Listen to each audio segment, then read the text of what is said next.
Hi, I'm Richard Karn, and you may have seen me on TV talking about the world's #1 expandable garden hose. Well, the brand new Pocket Hose Copperhead with Pocket Pivot is here, and it's a total game changer. Old-fashioned hoses get kinks and creases at the spigot, but the Copperhead's Pocket Pivot swivels 360 degrees for full water flow and freedom to water with ease all around your home. When you're all done, this rust-proof anti-burst hose shrinks back down to pocket size for effortless handling and tidy storage. Plus, your super light and ultra-durable Pocket Hose Copperhead is backed with a 10-year warranty. What could be better than that? I'll tell you what, an exciting radio-exclusive offer just for you. For a limited time, you can get a free Pocket Pivot and their 10-pattern sprayer with the purchase of any size Copperhead hose. Just text WATER to 64,000. That's WATER to 64,000 for your 2 free gifts with purchase. WATER to 64,000. By texting 64,000, you agree to receive recurring automated marketing messages from Pocket Hose. Message and data rates may apply. No purchase required. Terms apply. Available at pockethose.com/terms.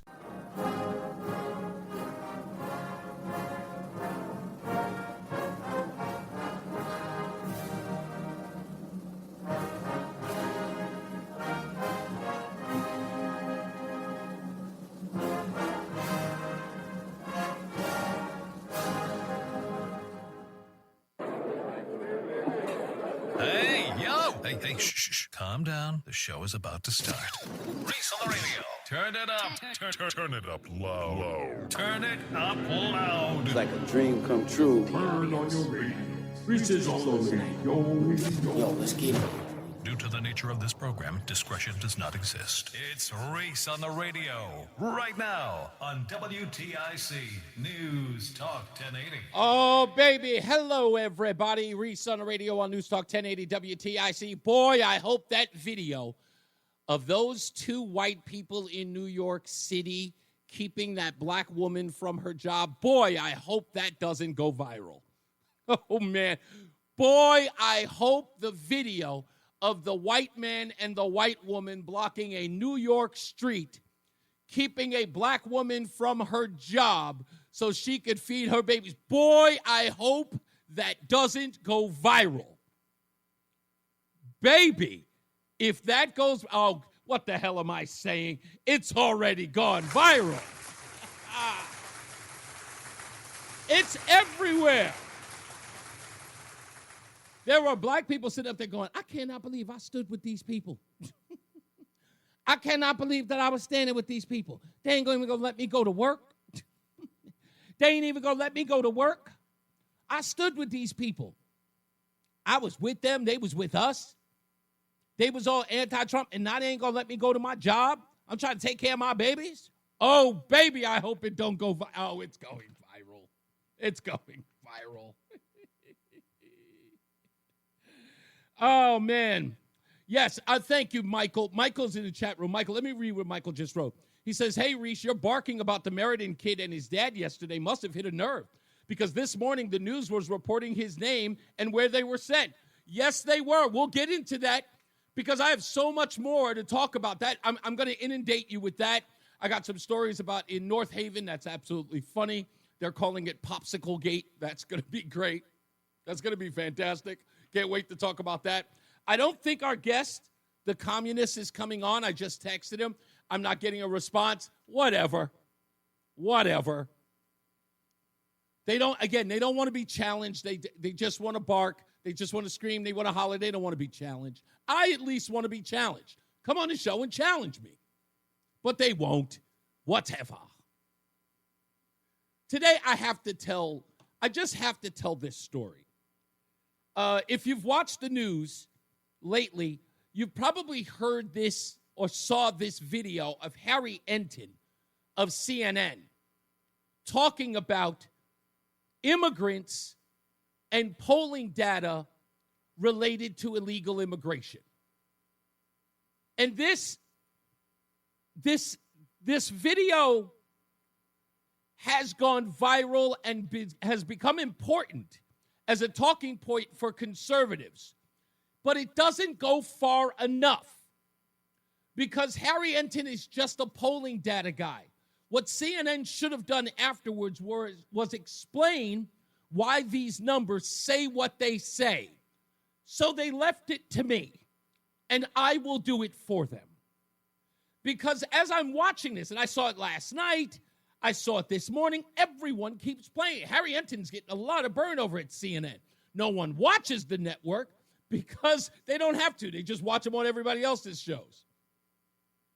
So let me begin by saying this.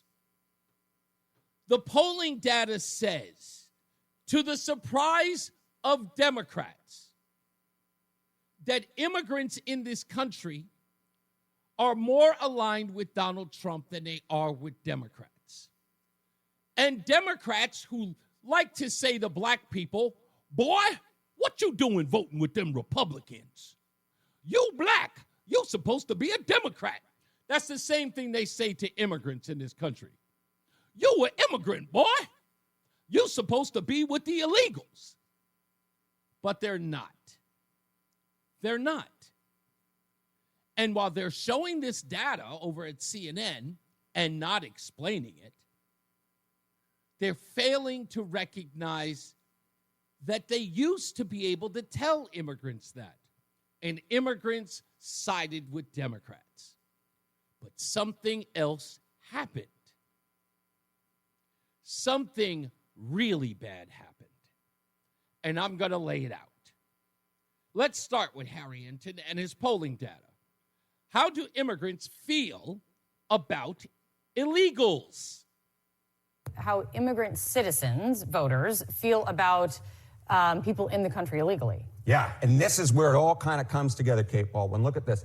The net favorable rating, immigrants who are here illegally, among immigrant citizens, again, those registered to vote. In 2020, look at this, plus 23 points on the net favorable rating. But look at where we were in 2024, minus 6 points, underwater. So immigrant citizens have become increasingly unfavorable in their views of those immigrants who are here illegally. So now listen to that number, because I know on radio numbers suck.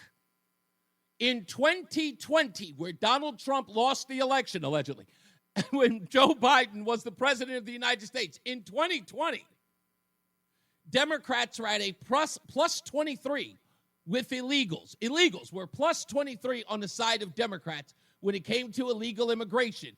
In essence, telling Joe Biden, hey, the immigrants in this country, legal ones, are actually for illegals coming into the country. Open the floodgates. Now, the truth of that number is they weren't for opening the floodgates. They were for a pathway to citizenship for the illegals who were already here. And from 20 to 2024, you saw a 29-point swing. That's 4 years because of the opening of the floodgates, the porous southern border. But that wasn't it. It wasn't just the opening of the border. There was a lot more. I'd like to take you back a little bit. You see, before 2020, for decades, Democrats, who were the party of the middle class and the party of the working class, were telling you that we needed health care for all, and we needed a fair shot for every American in the country. That you were the one getting duped by the American government and by the wealthy in this country, and you did not get your fair share. Remember, in 2016, that was full bore in the Bernie Sanders campaign.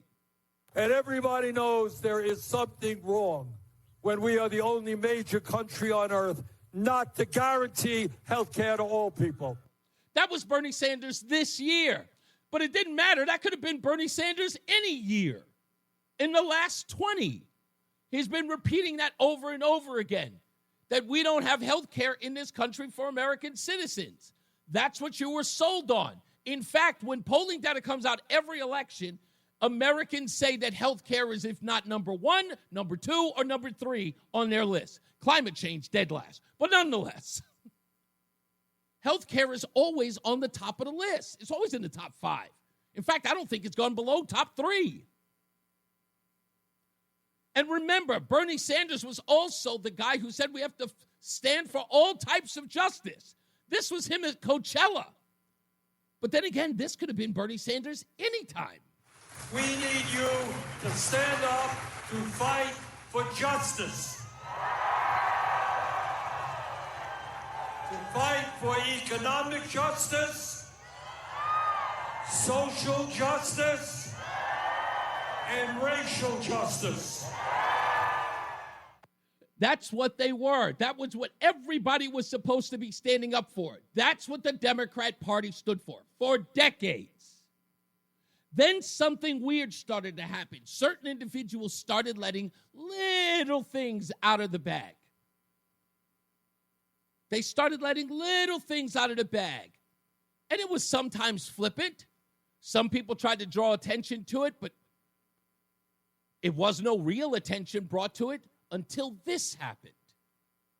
I remember it. You remember it. Chris Murphy remembers it. So you are right that has been the Democratic strategy for 30 years, maybe, and it has failed to deliver for the people we care about most, the undocumented Americans that are in this country. Hi, I'm Richard Karn, and you may have seen me on TV talking about the world's #1 expandable garden hose. Well, the brand new Pocket Hose Copperhead with Pocket Pivot is here, and it's a total game changer. Old-fashioned hoses get kinks and creases at the spigot, but the Copperhead's Pocket Pivot swivels 360 degrees for full water flow and freedom to water with ease all around your home. When you're all done, this rust-proof anti-burst hose shrinks back down to pocket size for effortless handling and tidy storage. Plus, your super light and ultra-durable Pocket Hose Copperhead is backed with a 10-year warranty. What could be better than that? I'll tell you what, an exciting radio-exclusive offer just for you. For a limited time, you can get a free Pocket Pivot and their 10-pattern sprayer with the purchase of any size Copperhead hose. Just text WATER to 64,000. That's WATER to 64,000 for your 2 free gifts with purchase. WATER to 64,000. By texting 64,000, you agree to receive recurring automated marketing messages from Pocket Hose. Message and data rates may apply. No purchase required. Terms apply. Available at pockethose.com/terms. You heard Chris Murphy there. It's been the Democrat strategy for 30 years, and it hasn't worked for the people we care about most, illegals. He calls them undocumented, but we know who they are. That started to come out. People started recognizing it. And then after 2024, some things were hard to ignore. It's as part of a $53 million program, giving the average family of 4 more than $1,400 per month. It's more than the allowance for some deployed troops. Fox News Digital breaking it all down, saying, quote, while an average military family is suffering from a deficit of $1,860 over a period of 9 months, a similarly sized illegal migrant family is being given nearly 7 times more. People were ignoring even that story. We had veterans on the street, and we had veterans and active duty military who were making $1,800 less, while illegals were making 7 times more. Fox News also did this report that many people caught, and many people, especially Democrats, started to realize, holy crap, they seem to be talking about others instead of us. They told us that we're not making any money, that we're not getting our fair share. We're not getting our fair shake. The 99%, remember that? The Occupy Wall Street class, all the people who were being left behind, the American people. Well, the Democrat Party stood by those people. And now they were just ignoring them and giving every dime they could to illegals. California, New York, Chicago, millions. We wanted to show you just how much asylum seekers are getting in some of our biggest blue cities, starting right here in New York. If you're a migrant, you're guaranteed housing, some of them being placed in hotel rooms that average $300 a night. Then a number of those migrants qualify to be part of the $53 million debit card pilot program. That means they are handed $1,000 on a debit card each and every month. Add SNAP benefits on top of that, and we're talking an additional $1,400. In Los Angeles, migrants are given full coverage health insurance and soon could also get $1,000 a month through the city's new guaranteed income pilot program, which is immigration status blind. That means you could get it even if you're not here legally. And in Chicago, they so far have spent $300 million since 2023 on migrants. That's on things like food and even laundry. As part of that spending, it's going towards rental assistance. If you're a migrant there, you could get up to $15,000 annually to help pay for housing. Americans were getting nowhere near that. Not even crumbs. And when Americans did need it, and they needed it most, like in Hawaii after the fires, or in Georgia after the hurricane. And the federal relief and assistance that we have been providing has included FEMA providing $750 for folks who need immediate needs being met. $750. But what were they getting in places like Minnesota? Not a major place. This would make Minnesota a magnet for more illegal immigrants. If I went to Russia, would I be expecting to get the sorts of benefits that Minnesota taxpayers are giving to people who are here illegally? Illegal immigrants in Minnesota in 2025 will be given $7,000 worth of benefits, $7,000 per person in the form of Minnesota Care benefits here in Minnesota. You're wondering why? Again, legal immigrants, people who paid their way to get into the country legally, weren't getting that. This was being given to people who had crossed the border illegally. That's what it was. And so to wake up today to watch Yvette Clarke, Democrat from New York, say this. But let me be clear. Congressional Democrats stand in full solidarity with the residents of Los Angeles, with our immigrant sisters and brothers, and with the peaceful protesters who dare to speak out and who will support every effort to oppose this president's abuse of power. Yvette Clarke, the woman who said that she could absorb migrants, not out of goodwill, but for votes. I'm from Brooklyn, New York. We have a diaspora that can absorb a significant number of these migrants. And when I hear colleagues talk about, the doors of the inn being closed, no room in the inn, I'm saying, I need more people in my district, but just for redistricting purposes. And those members could clearly fit here. So when Harry Enton puts these poll numbers up, wondering why there's a 30-point swing with legal immigrants in this country and siding with Donald Trump, even American citizens, that's all the history you need to know. And I did that in less than 15 minutes. They're never going to win on this. Not after 2020 and 2024. They can't. They brought this on themselves, folks. We'll take a break. You want to call? You want to respond to these numbers and this monologue? Numbers 860-522-WTIC, 860-522-9842. We'll be back. It's Reese on the radio on NewsTalk 1080 WTIC. Listen to WTIC News Talk 1080 on the free Odyssey app. Download and like WTIC today for alerts on special programming. We're back. Reese on the radio, NewsTalk 1080 WTIC. I wanted to play this bit. This was crazy. This was a guy by the name of Isaiah Carter. And his response, just after, I guess, we started learning about USAID. This guy was a committed Democrat. And he went viral. Many of you, I think we even played it here on WTIC because he went so viral, was talking about how he, as a Democrat, realized that he had been duped. In essence, how Democrats had stolen his tax money to give it to illegals in the country. This political party, the Democratic Party, have lied to us about everything. They've lied about being the party of the middle class. They've lied about being the party of peace. They've lied about being the party that wants to help poor people. Okay?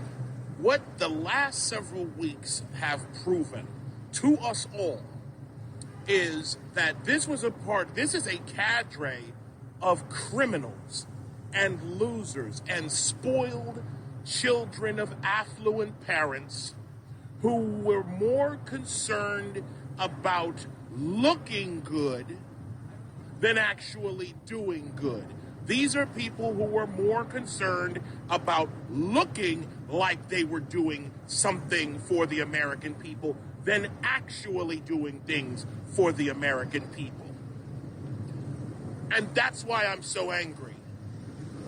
Because this party lied to me while stealing my tax dollars. The Democratic Party lied to us all while they brought in millions of illegal immigrants for their own political purposes for the last 4 years. 20 to 30 million illegal aliens brought in. And that's why I go back to Yvette Clarke. Again, now this was a woman talking about illegals coming into New York when Mayor Eric Adams had finally given up. He had finally taken so many illegals that had been shipped up to him so that he could feel the brunt of what, governors like Ron DeSantis and Greg Abbott of Florida and Texas, respectively, were going through. And Yvette Clarke was talking about her constituents. Oh, these people who say they can't take them. No, I could use them. Bring them here. I'm from Brooklyn, New York. We have a diaspora that can absorb a significant number of these migrants. And when I hear colleagues talk about, the doors of the inn being closed. That's her talking about Eric Adams. No room in the inn. I'm saying, I need more people in my district, but just for redistricting purposes. And those members could clearly fit here. That's about nothing. I mean, that's not even about being good-natured. That's just politics. 860-522-WTIC. Let's take Jim in Willington. How are you, sir?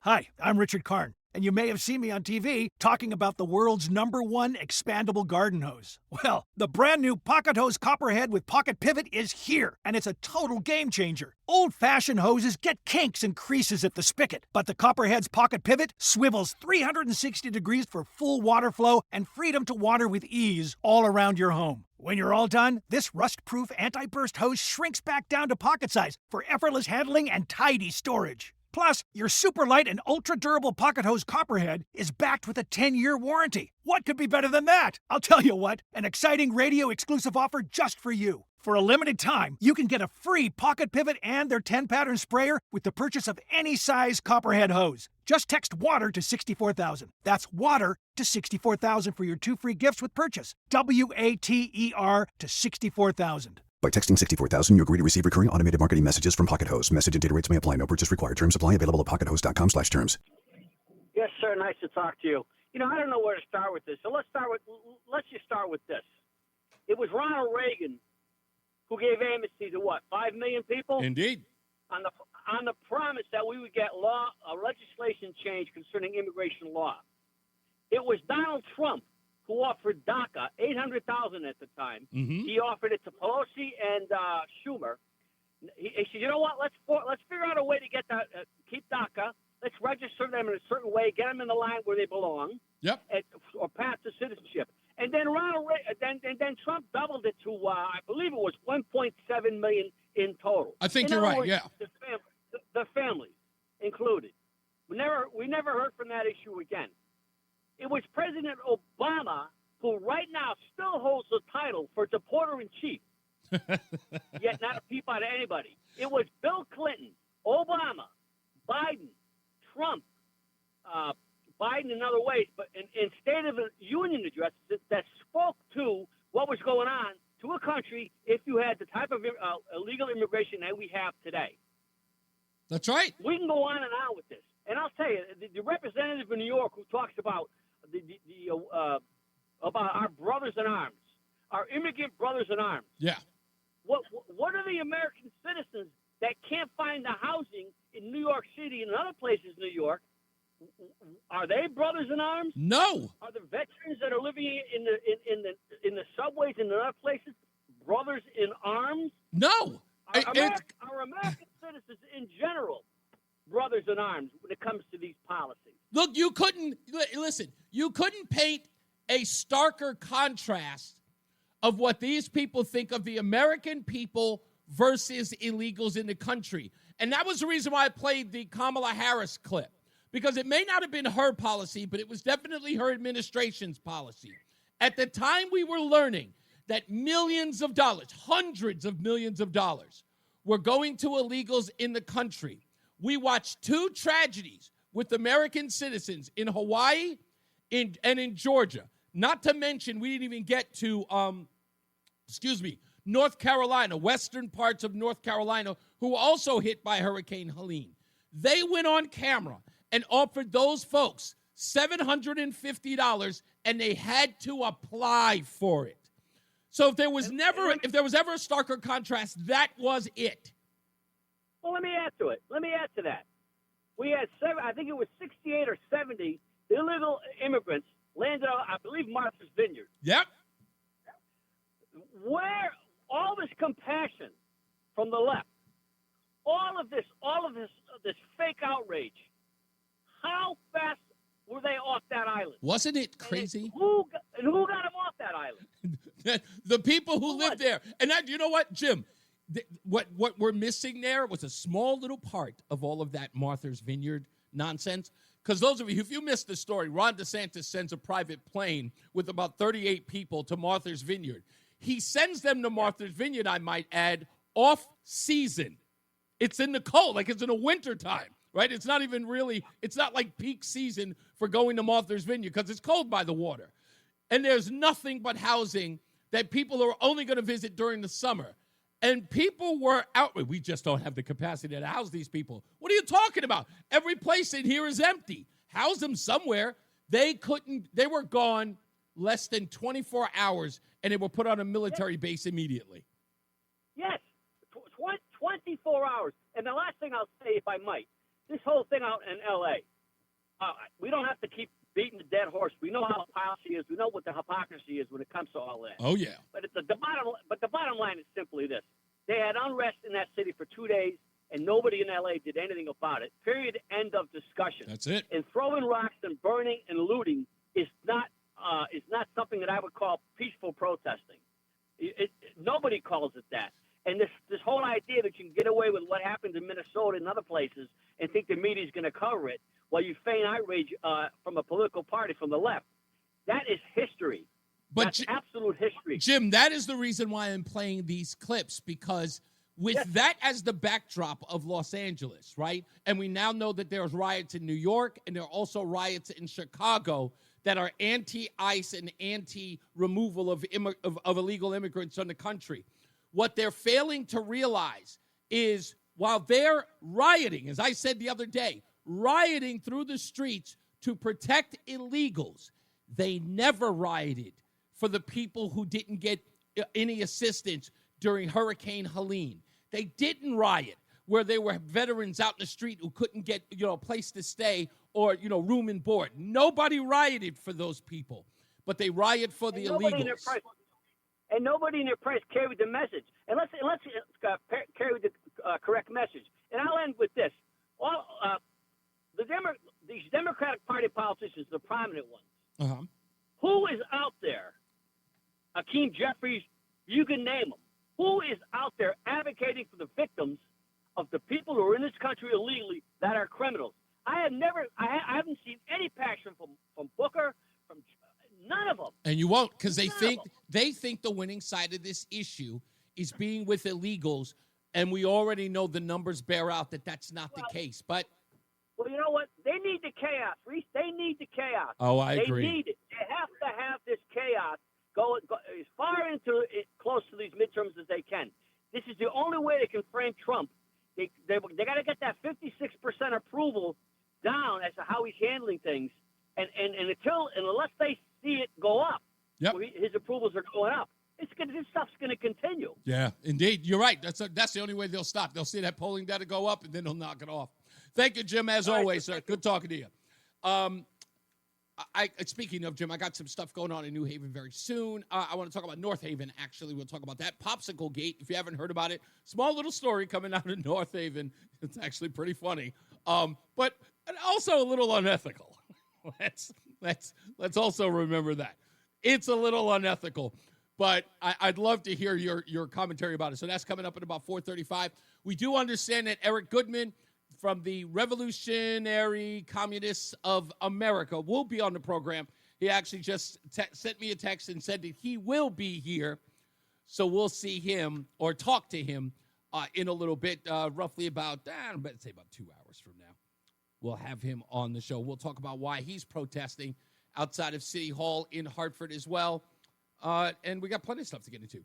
So stick around for that. Yes, details coming up in a moment about the young man at Maloney High School who did not attend because he went to a immigration hearing and was held and did not make it for his graduation. We'll talk about that as well. We have some details. We have some information that we cannot certify yet, but it is very interesting. We'll get into that as well. So, and we have his name. We finally figured out why we have his name as well. So stick around for that. Don't go anywhere. More news, more views, and your phone calls when we return. It's Reese on the radio on NewsTalk 1080 WTIC. Fan of WTIC? Then do us a favor. Download the free Odyssey app and favorite WTIC. And we are back. It's Reese on Radio, NewsTalk 1080 WTIC. Right to the phones we go. Fred's in Middletown. How are we doing, sir? Hey, so Gil Scott-Heron was wrong. The revolution is being televised. That's all. This is some central planning, the UN, who also sent like Antifa and BLM, very deliberate. And what is communism, but as Jesse Kelly says, rounding up the malcontents. Oh, yeah. Weaponizing them, pointing them at your enemy. So it's a non sequitur, but I have a, Tom Shattuck goodbye poem, if I may. Well, I guess we could. He's still family. Why not? No, I'm kidding. Yeah. I mean, it'll be stale in a minute, so it's called One Monkey. Oh, why? Monkey. Well, it's self-explanatory. One monkey don't stop no show, so they say. And apparently noontime talker, listener, broadcaster Tom Shattuck wasn't stacking up enough bananas, so Friday, June 6th, was his last day. That's not why. Oh, no. Well, the cost, the relative cost. Okay. Compared to having some feed of Eric Erickson or that other. He was already here. Right, that's free. Oh, okay, I got Tom you. was here. You got to pay the guy a full wage as opposed to something you already own that you probably run for pennies. Okay. Yeah, he would have had to been selling a lot of advertising to be economically viable. I mean, this is, in his own words, more or less. He was grateful that he'd hung as long as he had. In other words, he was kind of like a loss leader or something. I mean, and like I say, okay. what he was replaced with is free. Yeah. They already have both those dopes on there, So. Hey, don't do that. Don't stop. They're syndicated. They I actually happen to like Eric. I happen to like Eric, and I like Brian. So I don't know what you're talking about. Oh, I mean, kill me. Oh my God. No. I'm talking about on a personal level. Kill me on a personal level. I always liked him. I always thought he was kind of, as a person, I've always kind of liked him. I mean, everyone has a likability to them. I don't doubt he's likable. Well, gee, that makes me feel better, Fred. Oh, no, it's all I could say. We, the those, the them, the they who will miss him have no one but ourselves to blame. Oh. We stayed stuck in our timeshares. We did nothing about our ED, and we eschewed advice from the astral plane. Consequently, either Tom or the sponsors would simply have to be going away. The literal of it, of course, is that Tom won't actually be going anywhere since he'd been broadcasting from his ever-dilapidated home. He simply won't be joining us on the air or on the phone. Has it been 4 years? Blink, and the ever-so-present becomes ever-so-past. Oh. Well, evidently, talking can be fun, and notwithstanding that when all is said and done, there's usually a lot more said than done. Depending on what got said, something may very well also have gotten done. To summarize, Tim from Hamden, notwithstanding, it has been fun. Well done. Thank you. Well, you had to get a dig in there on Tim. He's not happy. That's not a dig. Oh no, I'm teasing. I'm teasing. Tim is actually very, very much enamored with me even when he's hating my show, he's still watching it. Isn't that weird? I've never heard anybody hate a show so much he can't stop watching it. I guess I'm a train wreck. There's a very term to hate listen to something. You know, you listen just to hate it. Yeah. Do you remember this? I don't. Fred, you had to have seen this movie. You remember back in the day? What was Howard Stern's movie called Private Parts? Was that the name of it? Yes, I saw that. Yeah. So you remember that one time when he gets to NBC and Pig Vomit, as he was referred to, was trying to get the numbers on Howard Stern's show, and the guy says, who's listening to the show? And he says, well, people who like him listen to 15 minutes, and they were like, people who hate him listen for 45. Yeah. Hey, we're playable, man. We're open book. And the guy says, fish in a barrel playing him. Oh, that's me. I'm sorry. I'm talking back to myself. My video feed was coming back. Okay, all right. I'll say goodbye. Thank you, man. I appreciate you. Bye-bye. That was one of the things that I always loved about that. I was like, really? People will hate listen? And I learned firsthand. Misery loves company. Eric, you are 100% right. When we come back, I've got to tell you about what's going on with this case in Meriden. The Meriden ICE case is, let's just say, it's a little more convoluted than one would allow you to believe. But everybody's covering it. And everybody's saying everything while saying nothing. And there's an interesting twist to this that I want people to consider. And I want to know why no one's saying anything about that. And we'll use Abrego Garcia as our template. Because if you know anything about this story, everything about this story with this young man is information anybody can get. Anybody can obtain the story as to why he was held by ICE for one reason that the news media is reporting. But why are they not reporting it? And I'm telling you, bottom line, the reason why is because they are trying to draw at your heartstrings. And I always believe that a lie by omission is still a lie. To give you some background, let's use Abrego Garcia. What everyone argued about Abrego Garcia, from Chris Van Hollen to every person on CNN, they said that Kilmar Abrego Garcia did not receive due process. They also said and always talked about the case about his deportation order. Many pundits refused to mention it, others did. Many people talked about the court case that said that he was wrongfully deported. They seem to know everything about the court cases that got him out of the country.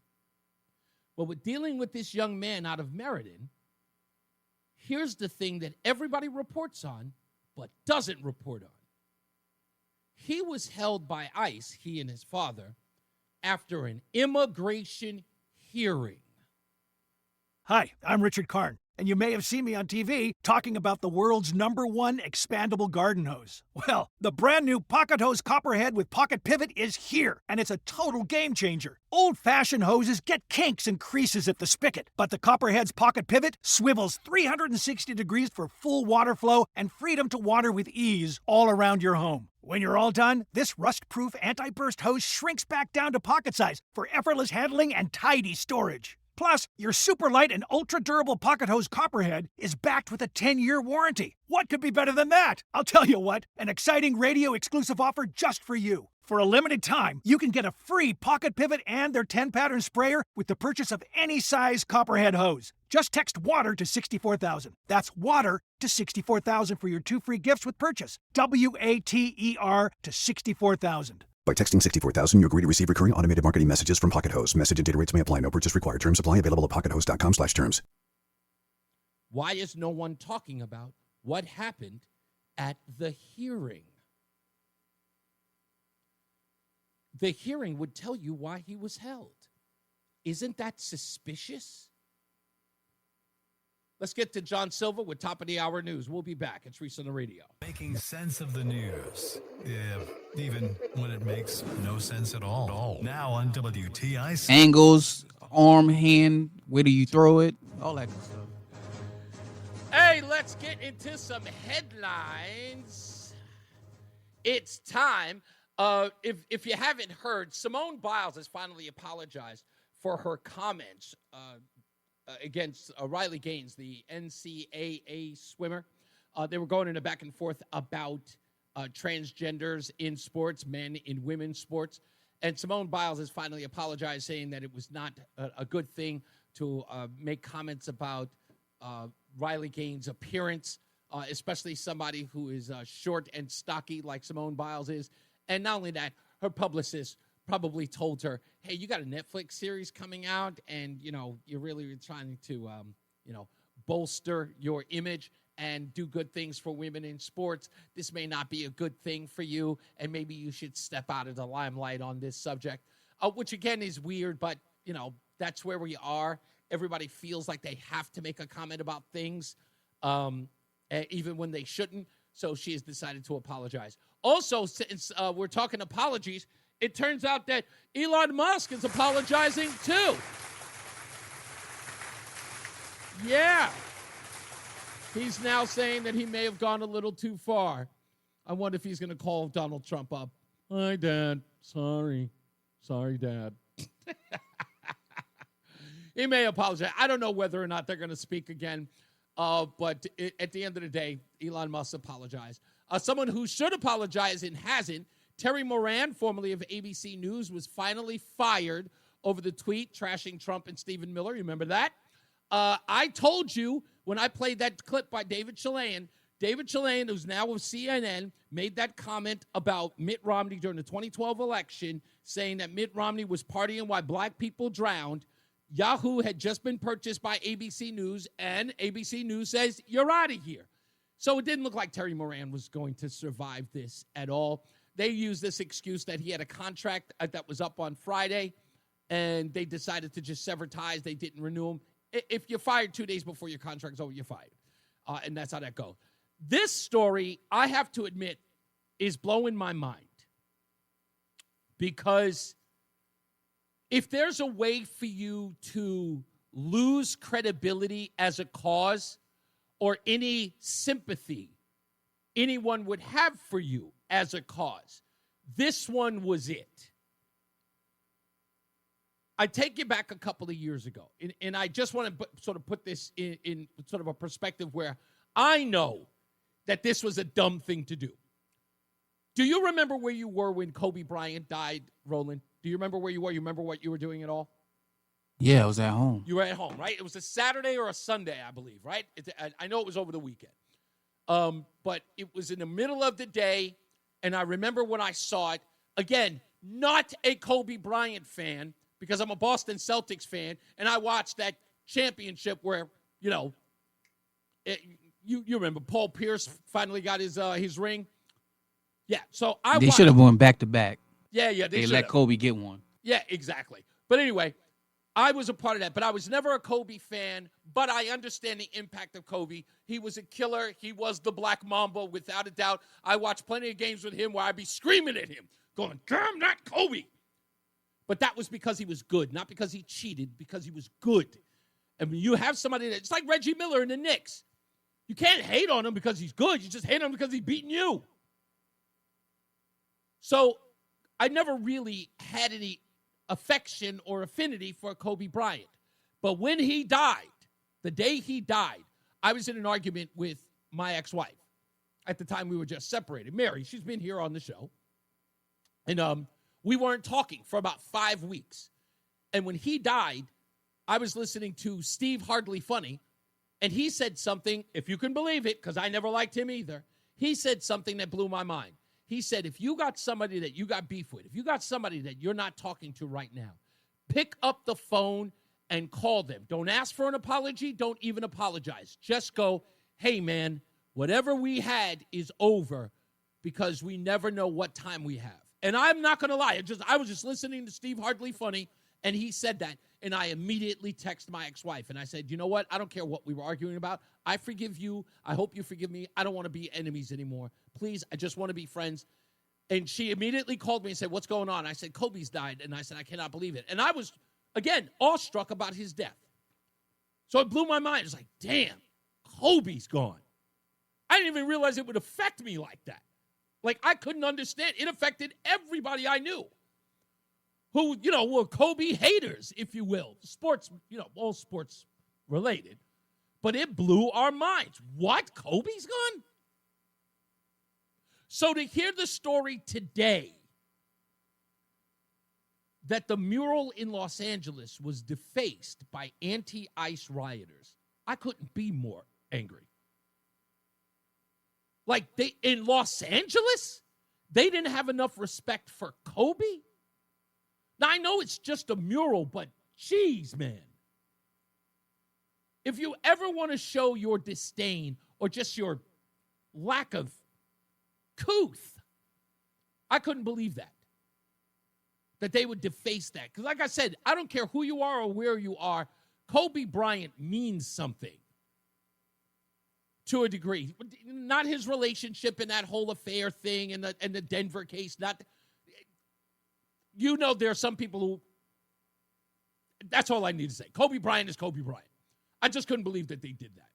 Yeah, exactly. Eric's like, dude, what the? Yes, that's right. They defaced his mural.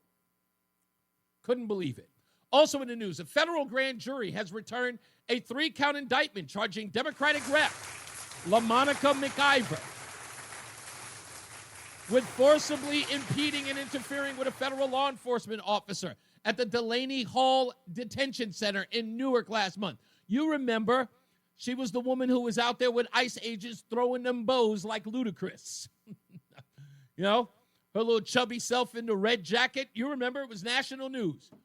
3-count federal indictment for her impeding. McIver is facing a maximum of 17 years in prison for all 3 counts.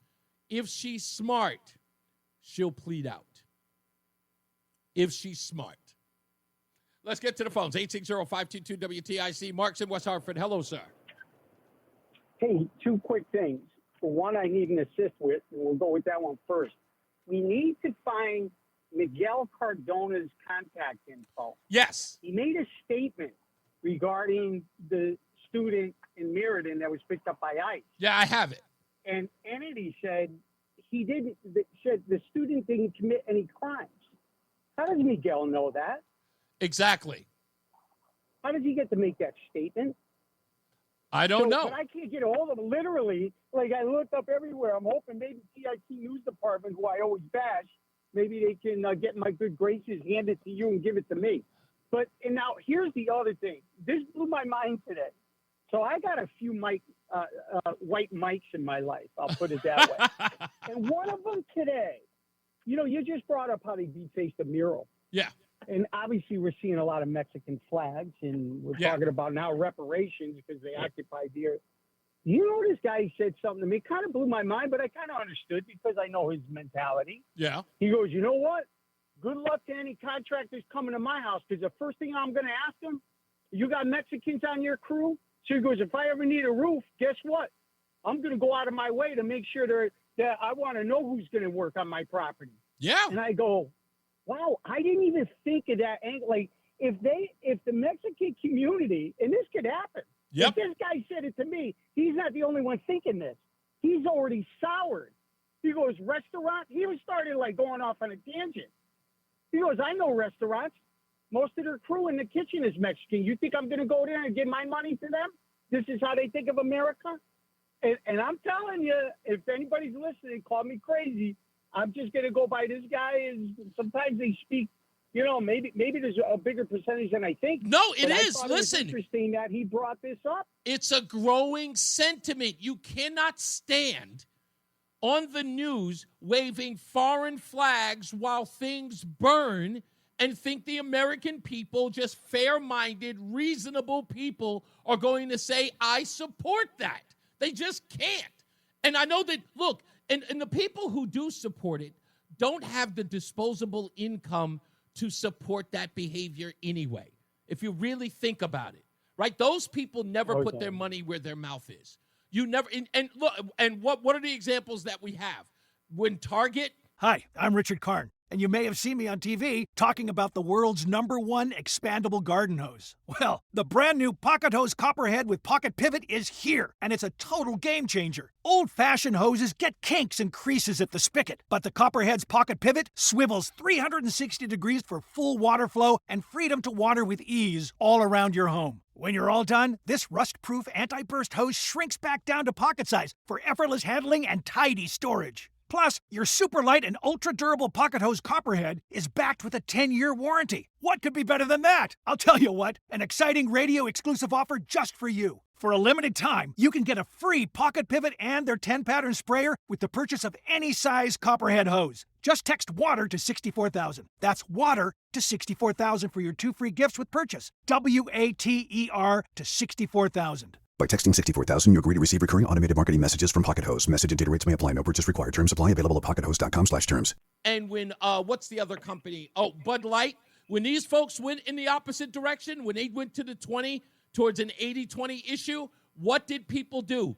They affected them financially and they plummeted. That's exactly what this case is. You can't have that image on the news and then have people in America go, yeah, I'm throwing my money behind that.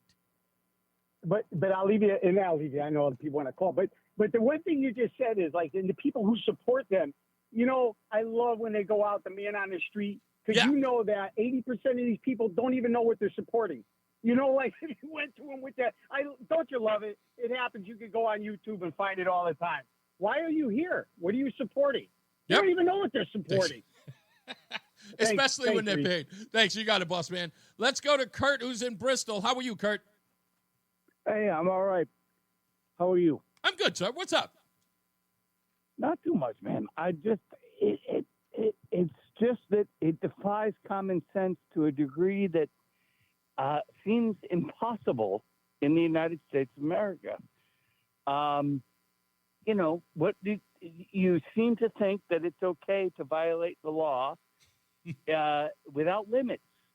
The same people that are insisting on due process right now were perfectly fine with wide open borders for 4 years. Every day. Yeah. Every day.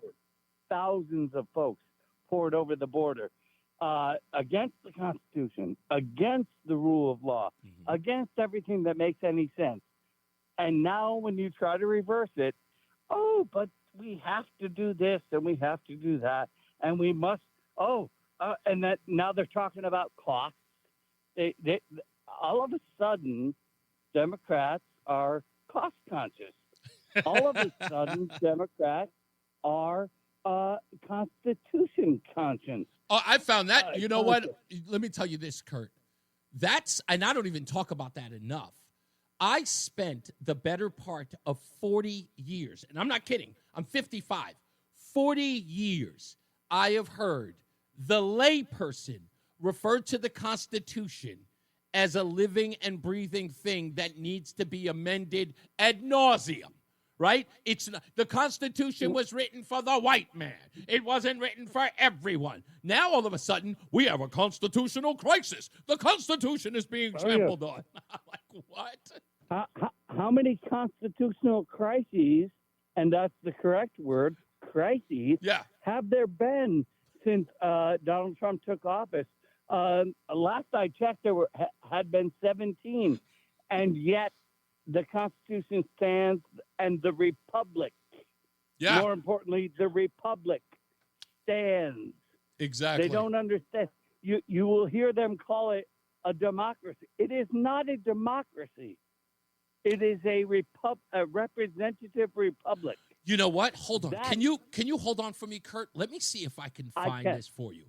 This you will love this bit, because I think the irony here is the person who is making the statement, and I think I don't know if you ever watched what's his face, what's his name? Gosh, why am I forgetting his name now? CNN. Do you ever watch CNN? and watch a guy. I do watch CNN. The guy by the name of Donnie O'Sullivan. Have you ever listened to him? I can honestly say I don't know that name. Okay. But I do watch CNN. I watch MSNBC. I watch The Enemy. Yeah. Okay. You watch The Enemy. I got to keep current. Dude, I keep current. Dude, you got to keep an eye on The Enemy. Exactly. That's what I agree. If I have the clip, I'm hoping that I do. But there was a clip of Donnie O'Sullivan who was interviewing. He was at. Oh, here it is. Let me play it. Here it is. This is such a great clip. You'll love it.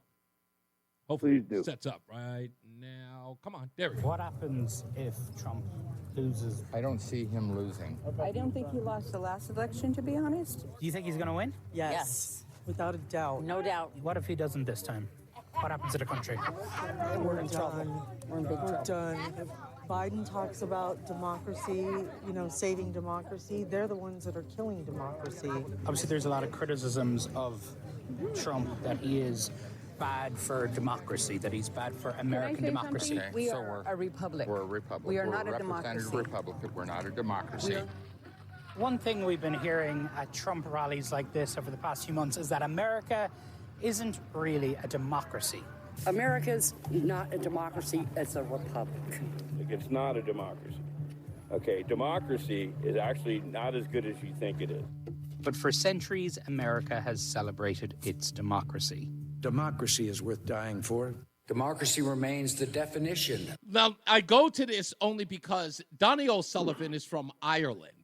And he went to Trump rallies where they were all saying, we're not a democracy, we're a republic. And then he goes on to play clips of Republican presidents, Ronald Reagan first, and then George W. Bush, using the word democracy and then saying that. But here's where my favorite part is Donnie O'Sullivan talking to what's supposed to be a historian on whether or not the United States is a democracy or a republic. This woman is supposed to be a historian on American history. That stopped me in my tracks. You are hearing people say America is not a democracy because there are people around Trump who want them to be saying that, who've been planting that narrative. So here's an American telling a foreigner, we're not a democracy. I mean, we're not a republic. We are a democracy. Okay. For all the folks that, and by the way, if you're listening to this show, you have the IQ necessary to understand this. We are a democratic republic. We are not a democracy. And especially when you hear foreign accents attempting to tell you about your form of government, they're probably wrong. Also, people from within your own form of government who voted for things like communism, i.e. John Brennan, literally is on. This is not conspiracy theory. This is proven fact. John Brennan voted for the Communist Party candidate for president prior to having been appointed as CIA director? Yes. By Barack Obama. Yeah. And yet these same people will sit here to this day and, dude, it's a morning in America. People have awoken. This woke stuff. No, woke. No, again, that's leftist bullshit. I'm sorry. They got okay. They'll just end the job. But you're 100% right. You know what my wife says? My wife says that all the time. She goes, "I used to be woke, now I'm awake." That's what. There you go. And that is what they wanted. That's what they tried to pretend that they meant.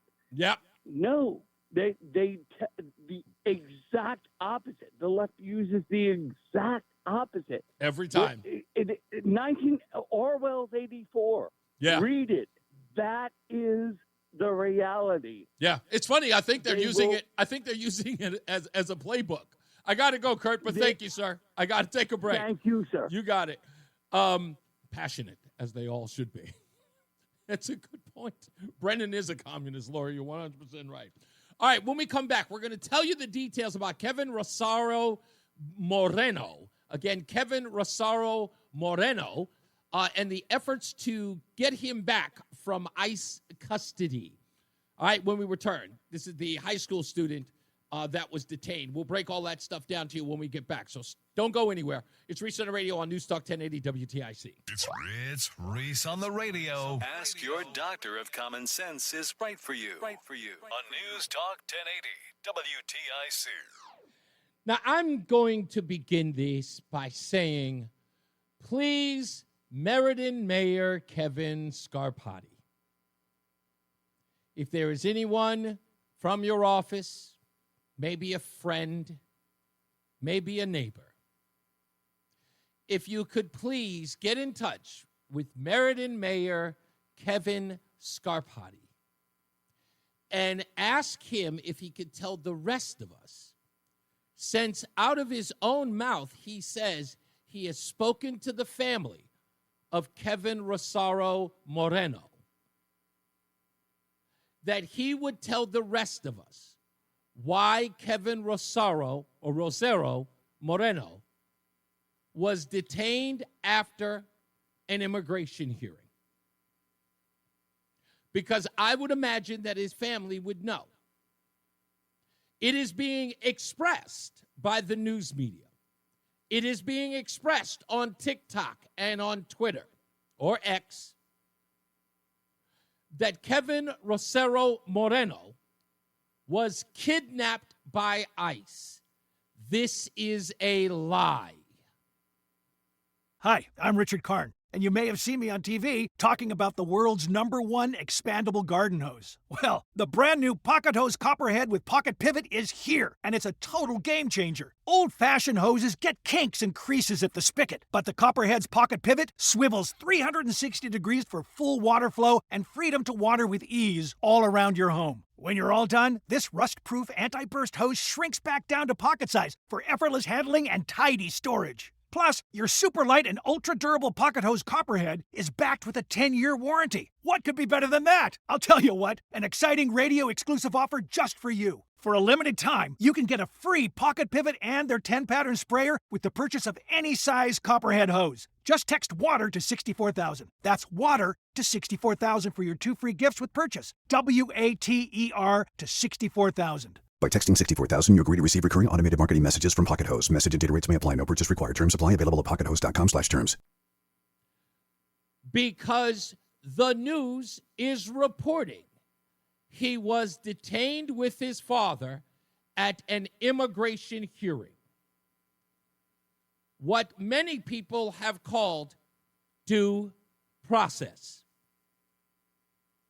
That is the reason why you are not hearing that part of the story in the news media. You are only hearing that Kevin Rosario Moreno did not attend his high school graduation. And that in and of itself was the tragedy. That he had been detained, they put it, by ICE. And then going on to tell you that he went to an immigration hearing in Hartford and is now in Texas. There are people who are saying, his delegates, people who are in the community, elected officials, who are reaching out to ICE, who they say isn't telling them anything about getting him back. Chris Murphy, our intrepid senator, has also released a statement. Here's part of WFSB's coverage. Some tell us a peaceful protest is in the works. In addition, they'll be displaying his cap and gown. The mayor of Meriden says he's been in contact with the student's family and members of the state's congressional delegation. Why not tell us what the family said about him being detained? Why? Why not share that with us? So that we know what we're protesting. They're going to hold a vigil, a protest. Why not give us all the information so people know what they're protesting? Why keep them in the dark? If he's truly innocent and committed no crime, if he was detained unlawfully, tell us that. What happened at the hearing? But yet, no one's even asking. But I am. And look, I hope this smacks me right in the face. I hope it turns out, Reese, see, you were wrong. But I don't hear anybody coming forward. I don't hear anybody jumping out a window to tell me that my suspicions are wrong. They should be overwhelmingly running around telling everybody what really happened, but they're not. Isn't that suspicious? Isn't anybody curious? They didn't even want to give his name. He'd done nothing wrong. He committed no crime. He's an innocent kid who got caught up by ICE. ICE is the bad guy here. You know, they're just grabbing people. Here's a little more. To try and get them home. Other state leaders have been weighing in on the case. Senator Chris Murphy telling Eyewitness News, quote, "This case is more proof that the Trump administration has proven their immigration policy is not about deporting criminals. My office is monitoring the situation and stands ready to assist him and his family." You're a senator, Chris Murphy. You have access to all the information. You should be able to use your stature, your credibility, your status to ask why one of your constituents are being held in a detention center in Texas, why he was shipped 1,000 miles away from Connecticut. I'm monitoring this? No, you're not. You're releasing a statement. You've got bigger fish to fry. There's a headline today that says that your biggest priority is stopping the big, beautiful bill. You released a statement. You haven't come up publicly. I want to hear from Meriden Mayor Kevin Scarpati. I want to hear from him. Why, according to his family, was he detained? He had a hearing. He had due process, and yet he was held. Why? The good boy who was graduating high school. It doesn't make sense to me. And if it is, you know what? And if it doesn't make sense, if it's really, really that bad, if what ICE did was not only unlawful, but unconstitutional, hell, we should know that. So we can all stand up and say, no, enough. Why keep that from? Why cheat us out of that opportunity? How can we have righteous indignation when we don't have the information? Really? Nobody? Not one person? The kid made the rounds on every news network in Connecticut.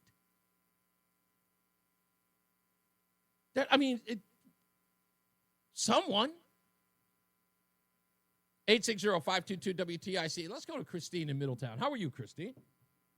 I'm all right, Reese. Well, first of all, I don't need political people, namely the Democrats, to pander to someone like me. The only thing I'm a victim of, along with every other Connecticut resident, is a stupid policies from the communists in charge, where we all have to struggle just to pay grocery bills. And how come they can't tell us 2 years ago that they spent $1.28 billion on illegal aliens, Reese? There you go. And supposedly, and how about, I think there's something in one of these budgets that just passed that $700 million is reserved for health care for the illegals, Reese. And by the way, Reese, Senator Murphy, he's more than welcome to come to my house.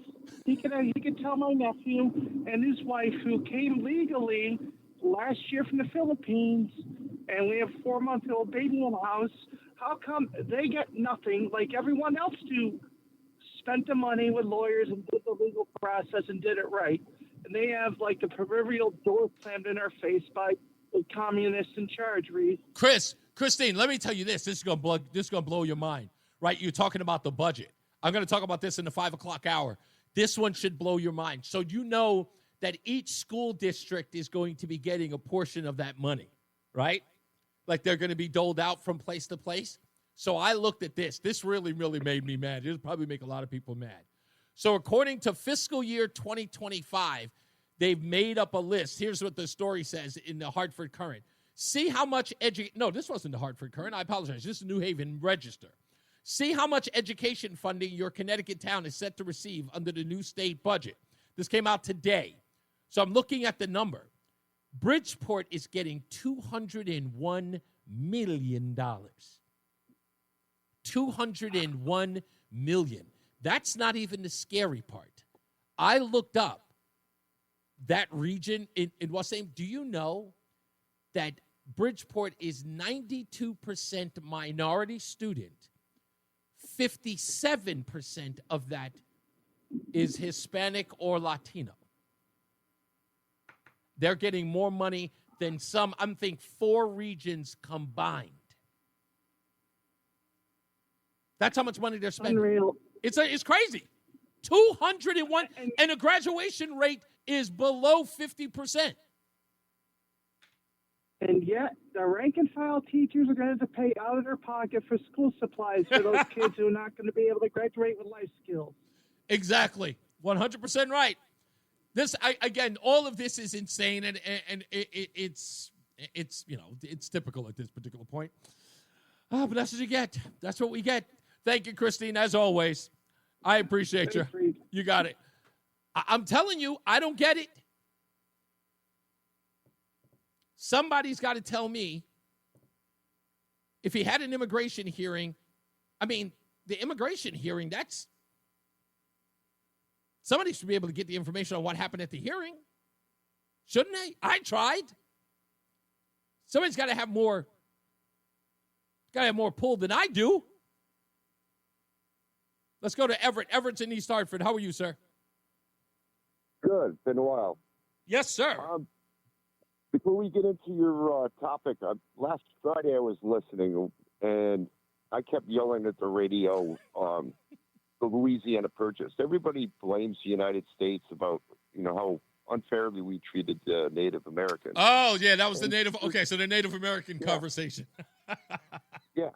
Well, Spain owned Mexico and part of California, and Louisiana Purchase, well, we got that from the French because they conquered that part of the country. Correct. And then the English, Great Britain, is the one that conquered the East Coast. The United States didn't even exist at that point. And everybody seems to overlook it. And it was one of those things is like kind of, you're missing part of the picture because that's the way the world worked forever. Yeah, I think that the thing about that... It's very unfair that we're the only ones that get criticized like that because you can go through history, pick your time, and there's going to be outrageous behavior by our fellow man. Yeah, exactly. Look, the part that I never seem to understand, and you know this probably just as well as I do, when I was growing up and there were history lessons, world history lessons, the conversations about guys like Hannibal, Genghis Khan, these guys were conquerors. They took over lands everywhere. Alexander the Great, right? These people conquered regions and took them over. They, as conquerors, are often celebrated, somewhat revered, but put on a pedestal. And then America comes into the fold, and it's just like, oh, you evil colonizers. Yeah. Well, I mean, the same people that complain about the United States being unfair, they're the ones that like to play the games where they conquer the world. Yeah, right, exactly. Yeah, it never makes sense to me, but there we are, right? These famous conquerors are celebrated. Just the other day, my wife was watching an elongated series about Genghis Khan. During the whole thing, they kept calling him Genghis Khan. And I was like, how do you pronounce it? They were like, is it Genghis or Genghis? She goes, no, it's Genghis. But they're celebrating all of his triumphs, and I'm going, wasn't this guy a colonizer? Like in the grand scheme? Got a rule. It doesn't make sense. Oh, dude, I didn't even realize that. Thank you, Everett. I got to take a break. I didn't even look at the time. All right, we'll be back. More news, more views, and your phone calls when we return. It's Reese on the radio on NewsTalk 1080 WTIC. Stay locked in. Reese on the radio is on WTIC News Talk 1080. We're going to do whatever we can to get somebody on these phones at one of these offices because nobody wants to answer any questions. The constant stenographer reaction by the news media. Let's just repeat what we're told. Everybody says they're talking to someone, they're having a conversation, and at the same time, they don't seem to know anything, and it doesn't make any sense. And the story's not going to go. They're going to hold a protest, and the media is going to be there to cover it. And they're going to stand there in solidarity with all of these kids who won't seem to have an answer.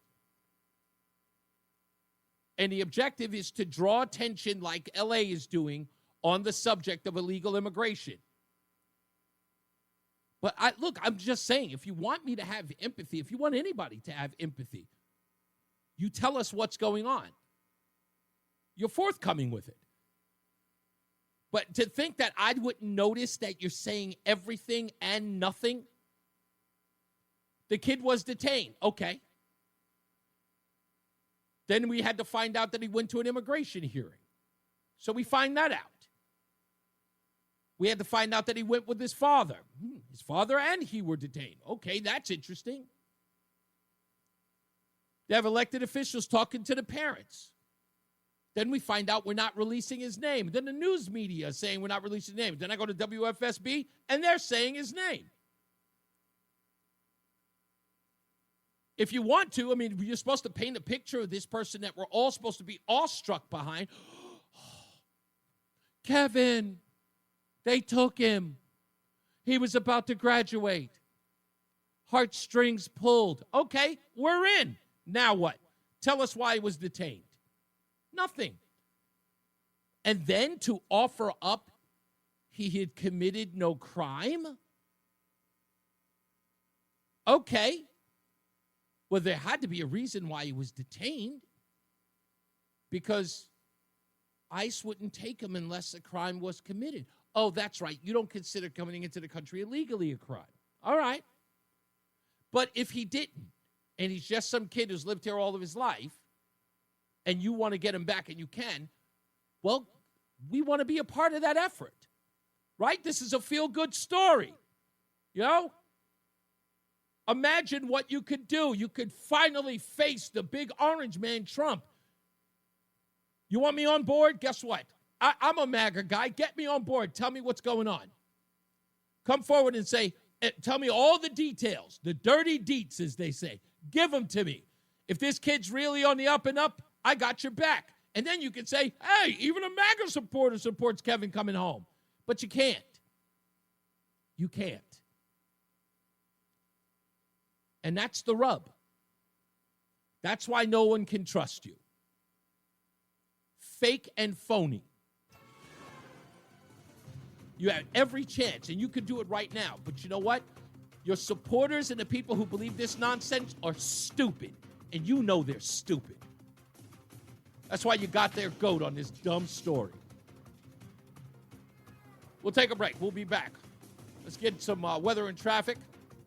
We got Bob Cox, or we got I forget who's doing the weather. Mark Christopher's here, though. He's in the BPS Traffic Center. Hey, Mark. It's Reese on the radio. And don't say we didn't warn you on News Talk 1080 WTIC. Oh, we got a good one coming up. Maybe a barn burner.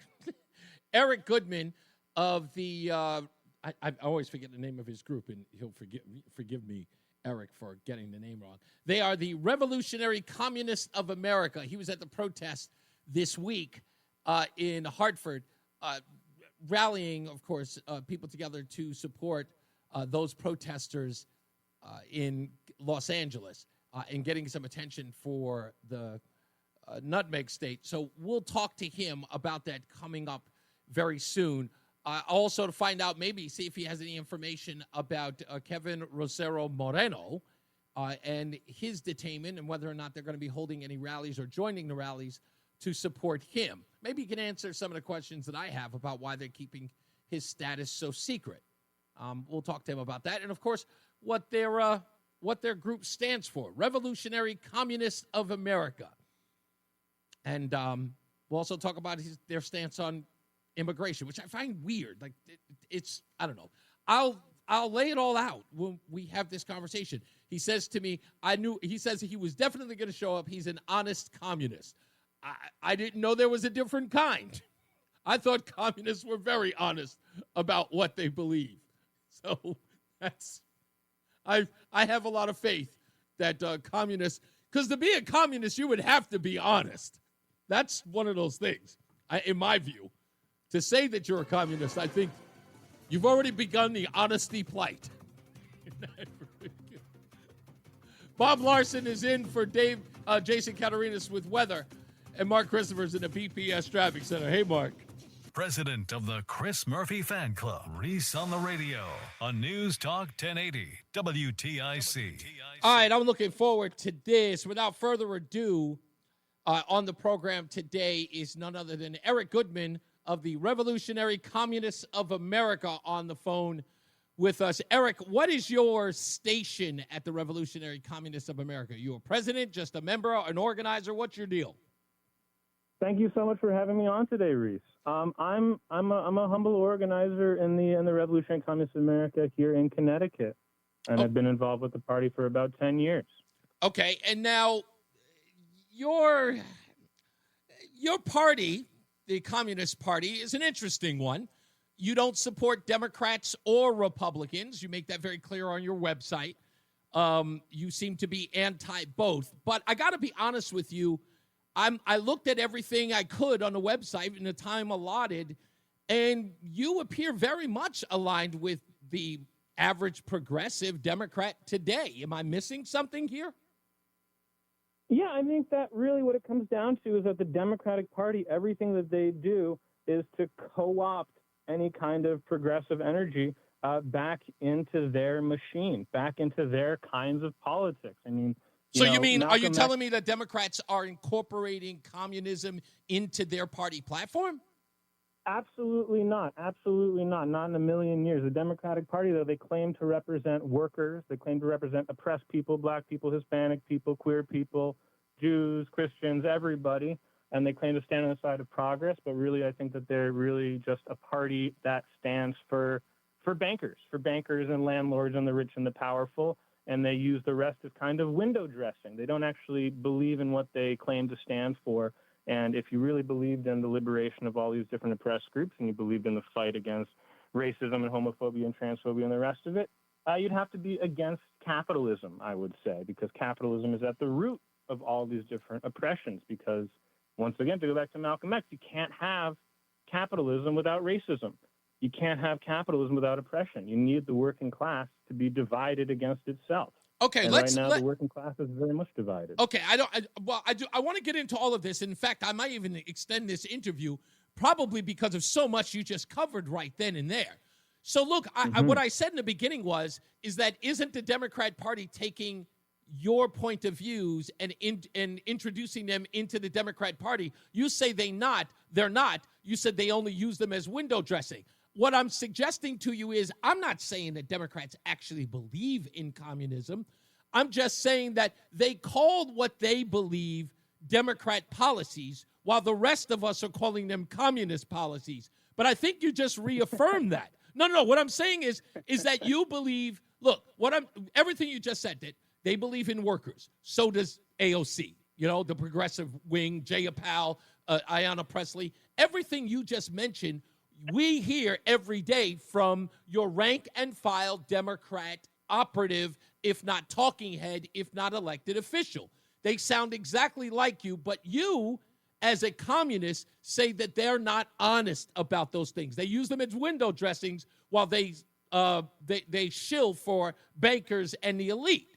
We have no separation here between you and I. You and I agree 100% that everything they do is false. But what I'm saying is that what they're telling us is that they're communists calling themselves the Democrat Party. Can we agree there? There are communists calling themselves the Democratic Party. Well, look. How about this one? You believe, right?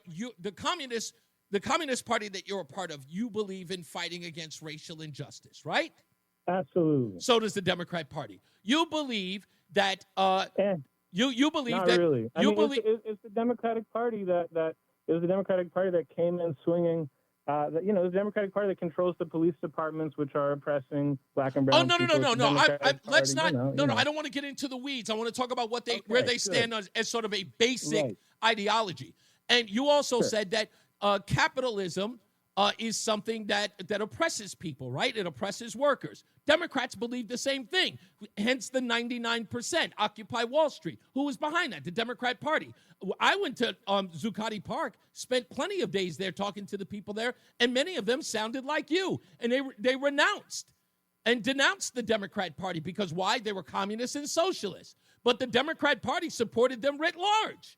Barack Obama, the commander-in-chief, was the one who actually gave them fuel as he went on, on the bully pulpit and supported their beliefs. So what I'm saying to you is that even if it's window dressing, even if it's a farce, Democrats align themselves more with the communist view of things, codifying what I've always said about Democrats is that they're communists in Democrat clothing. That's all.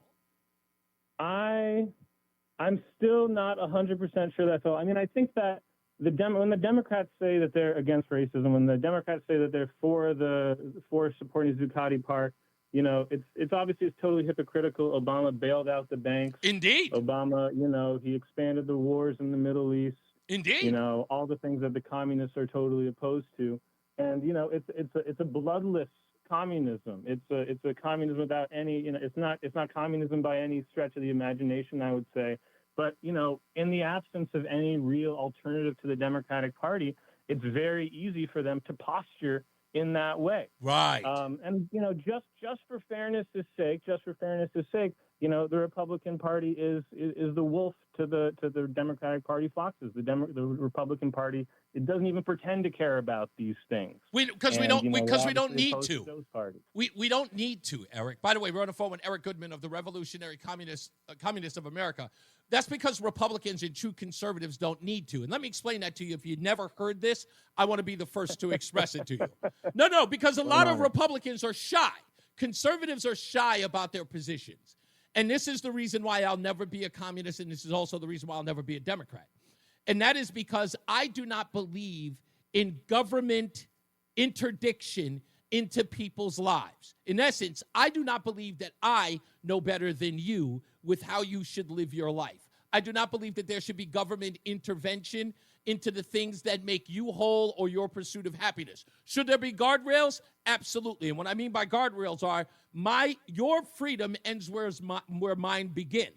I believe that you should be able to, one, protect yourself with arms. You should be able to make as much money as your heart desires. If you want to be a gazillionaire, go for it. As long as you're not stealing from anyone. If you do it by selling a product and providing something that people enjoy, make as much money as you want. And if you have people working for you, you should be able to pay them a fair wage, a market wage, so that they can increase their lifestyles as well. You should not be paying for slave labor, which brings us to the reason why you're here. You're supporting illegal immigration in this country because, again, you don't believe that there should be a constitution and all. Why would you be supporting slave labor in this country? I believe that immigrant workers need to be organized and protected by all the best union policies and paid, a high living wage. We need to be protecting them and uniting with them and not trying to eject them from our country. Why not work as an organization to ensure that they are here legally to get, because I believe everything should be done in a step process. Let's get them here legally and then fight for the things you're talking about them getting. Because if they were here legally, they wouldn't be making $3-4 an hour, to which $2 of those dollars go back to their home country. They'd be making $25 an hour, and they can send 15. Milton Friedman? Sorry? Milton Friedman.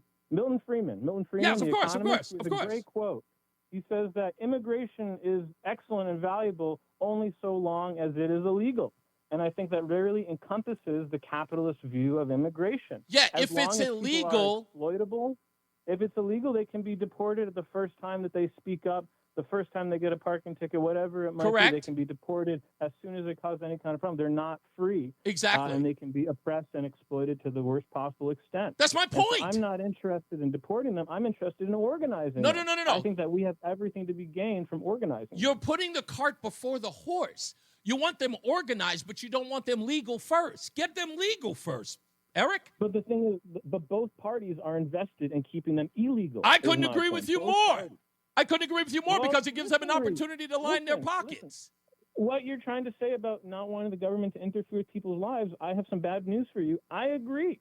I think the government as it exists now is an oppressive organ to hold down the majority by the minority. It's an organ of class rule. It's a way for the rich to hold down the overall majority of the working class. And we need to get rid of this. Yeah, government. okay, but have that's really economic control over society. Eric, that's where I have to stop you. You're talking about the working class, and this is the problem I have with communists. Well, amongst other things, the problem that I have with communists, and especially socialists, is the fact that you believe that the working class should rule all. And I'm going, hell no.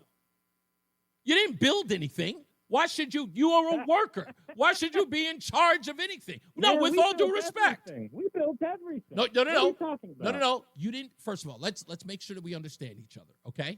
Okay. You didn't build everything. Your builders, don't get me wrong, but you didn't build them on your own. You had no investment in the building. You came into a job to build the things that you were hired to do, right? You had a skill set that was paid for. You didn't build anything. You were commissioned to do so. Right? It's not something like you woke up one morning. Hold on. You didn't wake up one morning and build. No worker woke up the next morning and built the widget. No builder woke up the next morning and built the skyscraper. They were commissioned to do that. You're under the impression that the worker actually is on the top tier. He's not. He only works, and every worker, for that matter, does it for compensation. They don't wake up one morning and altruistically give up their talents to things for free, and now they should be allowed to rule. It doesn't work that way. Agreed. Well, so on this point, I mean, I think what I'm trying to say is that the bosses, the bankers, the people who put labor into motion through their investments are basically parasites. We don't need them in order to build our houses. We don't need them in order to run our society. Whoa. We can do this collectively. Now there you go. We can do it democratically. Hold on, collectively. Let's talk a little bit about that. So you believe, now you believe in something that I didn't think was possible in the Communist Party, but I guess I'm learning a little something here. Tell me exactly how you're certain that this kumbaya moment would happen should you guys run the world. That everyone in our country would because that's what look. I'm not trying to. No, it's a great question. Because you're under the impression. Look, I'll tell you this way, right? I'll give you a perfect example why I know that's nonsense, and it's one of the things that's on your website. We should be able to see that within the black community post the civil rights movement. You know, one reason why I call it the so-called black community is because you know what I learn every time I go to one? They not only don't know each other, they don't like each other much. And they've got every incentive to do the thing that you're talking about as a society. They believe that they are all equally oppressed. They are all equally victimized. Yet, it is the last group of people who have garnered education or a skill set to put them out of the quote-unquote misery that the white man and the government have put them in. There is no organizational skills even when they live in the communities that are 90% black. They don't join together. In fact, their black elite, business owners, bankers, celebrities with billions of dollars have never invested anything remotely that is a modicum of what we saw in places like Tulsa, Oklahoma in the 1920s. Nothing. We got no Black Wall Street. Atlanta, which is 85% black, has nothing even as a semblance of what you're talking about as a communist party. So if it won't work there with the people who need it most, what makes you think that America is going to find this kumbaya moment? Well, I think that you hit on a really great point. There's been severe underinvestment in these communities, and that's because basically it's not profitable to do so. There's no money to be made by people investing in these communities because of the capitalist system. Money follows wherever it's profitable. Money follows wherever there's a market. And basically, capitalism has failed to lift the oppression of black people in this country, even when there's been formal legal equality, even after we passed the Civil Rights Act. What it's led to, as you said, is a handful of black people, a handful of black leaders raising themselves up, becoming billionaires, becoming politicians and business leaders and whatever, while the overwhelming majority of black workers are still, the last hired and the first fired. Why are they But why are black entrepreneurs seduced by capitalism? Why aren't they seduced by the collectivism you're talking about? No, seriously. Yeah. I mean, that's a great question. I mean, I think it's because they are capitalists first and everything else second. But that's not endemic. No, but that's not endemic of African culture. That's not. They come from absolutely slaves. not. It's endemic to no culture. Yeah, that's what I'm saying. So why are they? Why is capitalism capitalism so luring? Why is it as a human trait? Why are they just so seduced by the idea of making more money than everybody else? Well, I think it's not only black people. Obviously, it's every group. Right. Everyone wants to try to get ahead, and it's in our culture to get rich and to live the rich lifestyle and to, screw everybody else who was left behind in your community. And that's not why. And it's I think it's very alluring. No, let me tell you what it is. It's something that is uniquely American.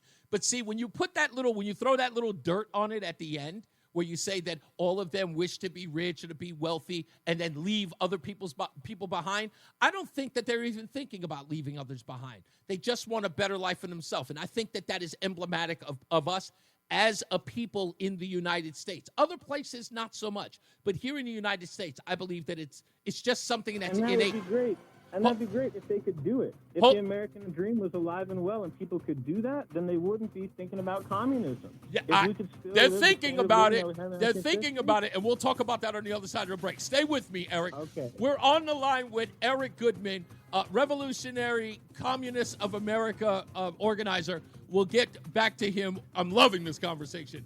When we return, let's get to weather and traffic. Mark Christopher is at the BPS Traffic Center. Hey, buddy. Stay locked in. Reese on the radio is on WTIC News Talk 1080. All right, don't go anywhere. If you're just joining us, we are going to be on the phone again with Eric Goodman. He is one of the organizers for the Revolutionary Communists of America. I'm getting shouted at on Facebook. Eric, believe it or not, and I'm not picking up the phone, but we'll get you back in a second.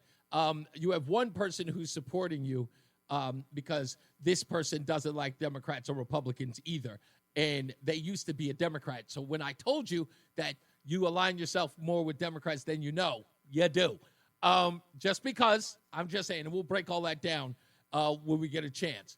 So if you've got any comments, hit us up at reeseontheradio.com. That's REESE on the radio.com. You can leave your comments there. I'm reading them as we go to break so that I can get all of them. They're not questions for Eric. Unfortunately, they seem to be. Most of the commentary is coming from people who agree with him, at least from one person. They're the one who's actually shouting at me over there. He's right. I'm like, no, he's not. He's not right. He may be a good guy, but he's not right. And he's 100% right about this. And I'll say this before we get to traffic and weather. He's right that there is a growing sentiment for communism by young people. Some old. If you actually look at some of these protests that have gone around lately, they seem to be embracing communism. But that's what we're going to talk to Eric about, because I know what that lure is. I know what it's about. And I believe that the Democrat Party has messed up so badly that they've actually told their constituents, the people that they were supposed to help, that we can't.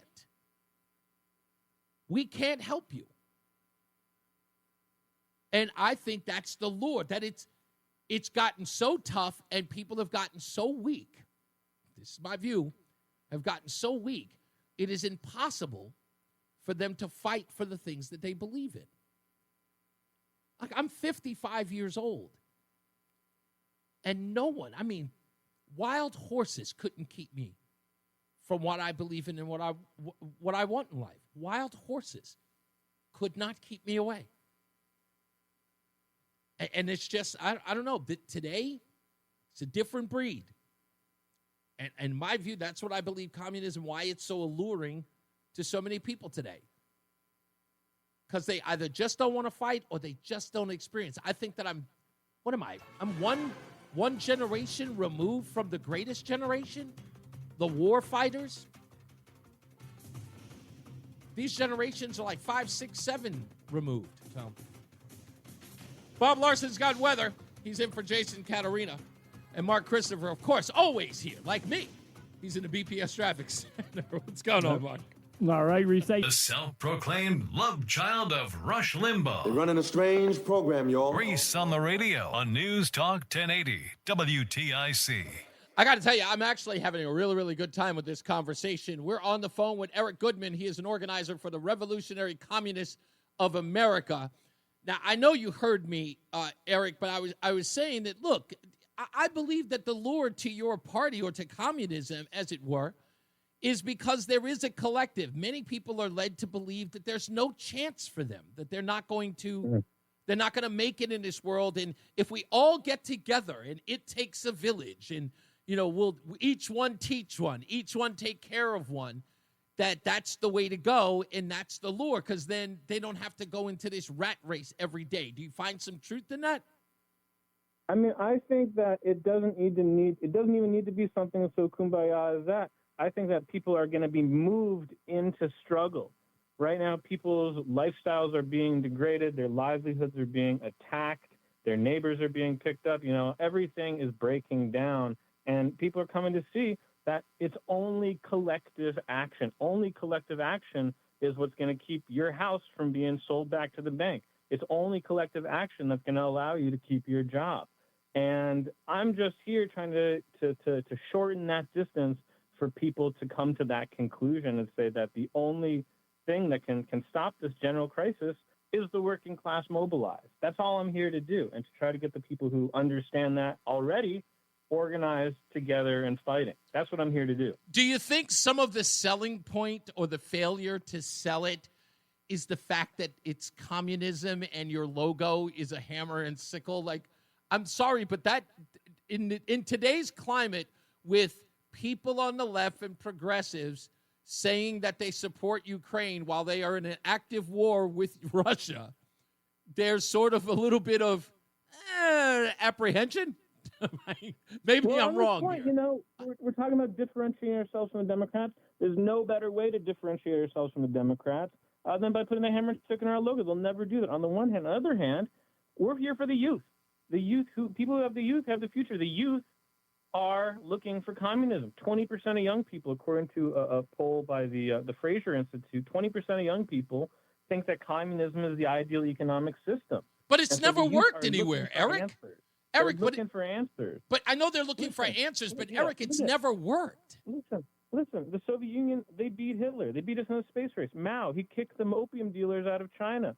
I mean, Cuba has a higher literacy rate than us. And no. Those things are not based on communism. Those things are actual. They absolutely are. No, my friend.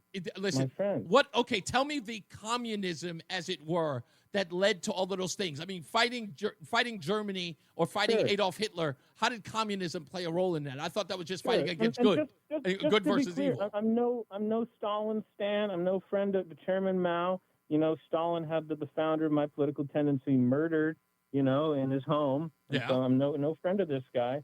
But when you kick out the profit motive, when you say that we don't need the bankers and the landlords and the aristocrats running our country, and we can run it according to a rational plan rather than the irrational market, and we take the surplus that we can produce through enormous technology into our own hands and use it to plan production.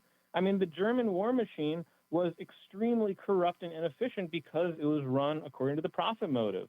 And the Soviet Union was really only able to beat Hitler because they had the planned economy, which worked on a rational basis. Yeah, and so I think it really was the planned economy that allowed them to do this, the incredible sacrifice of the Soviet people. Okay, but are you suggesting that a less free society is a better one? Absolutely not. And I think that the reason that the Soviet Union collapsed... Whoa. Forget about the Soviet Union on this one. I'm talking about, remember, in order for it to be a communist way of life, there have to be less freedoms. Do you not agree with that? I disagree. I could not. Communism deprives no man of freedom but the freedom to exploit. I think that if we had a guaranteed food, housing, health care for every single human being, we would be so much more free. Is it possible for a woman? Wait. Hold it. Stop. You're going. Okay. This housing? is look. With all due respect, you're going literally at the at the college the college classroom pace, because you can't you go into one thing and then you're off to another. I need to express or at least answer to that one point you made about providing for every individual in the country. Are you talking about the poor, or are you talking about everyone, no matter what their financial status is? Everyone, no matter what. No matter what. So what about those who are well-to-do, who work in affluent jobs and well-paying jobs? Do they now get diminished to a one salary or one economic system where everyone gets paid the same? Because I don't understand how we live in a communist society that still has wealthy and, moderate. Mm-hmm.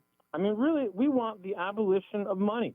We want to get rid of the profit motive as the driving force in society. We want to have a society where everyone can take according to their needs and give according to their abilities, because they feel then what do we do with that they're living in. Then what do we do with people? Let's say, okay, if everybody's getting a salary, is there a cap? Can everybody have $100,000 a year? Or, what do we do with the people who are making $300,000 a year? A wife, a husband, 2 kids, putting them through college, they make more than $250,000. Is that too much of a salary to make? And do we cap them at some point?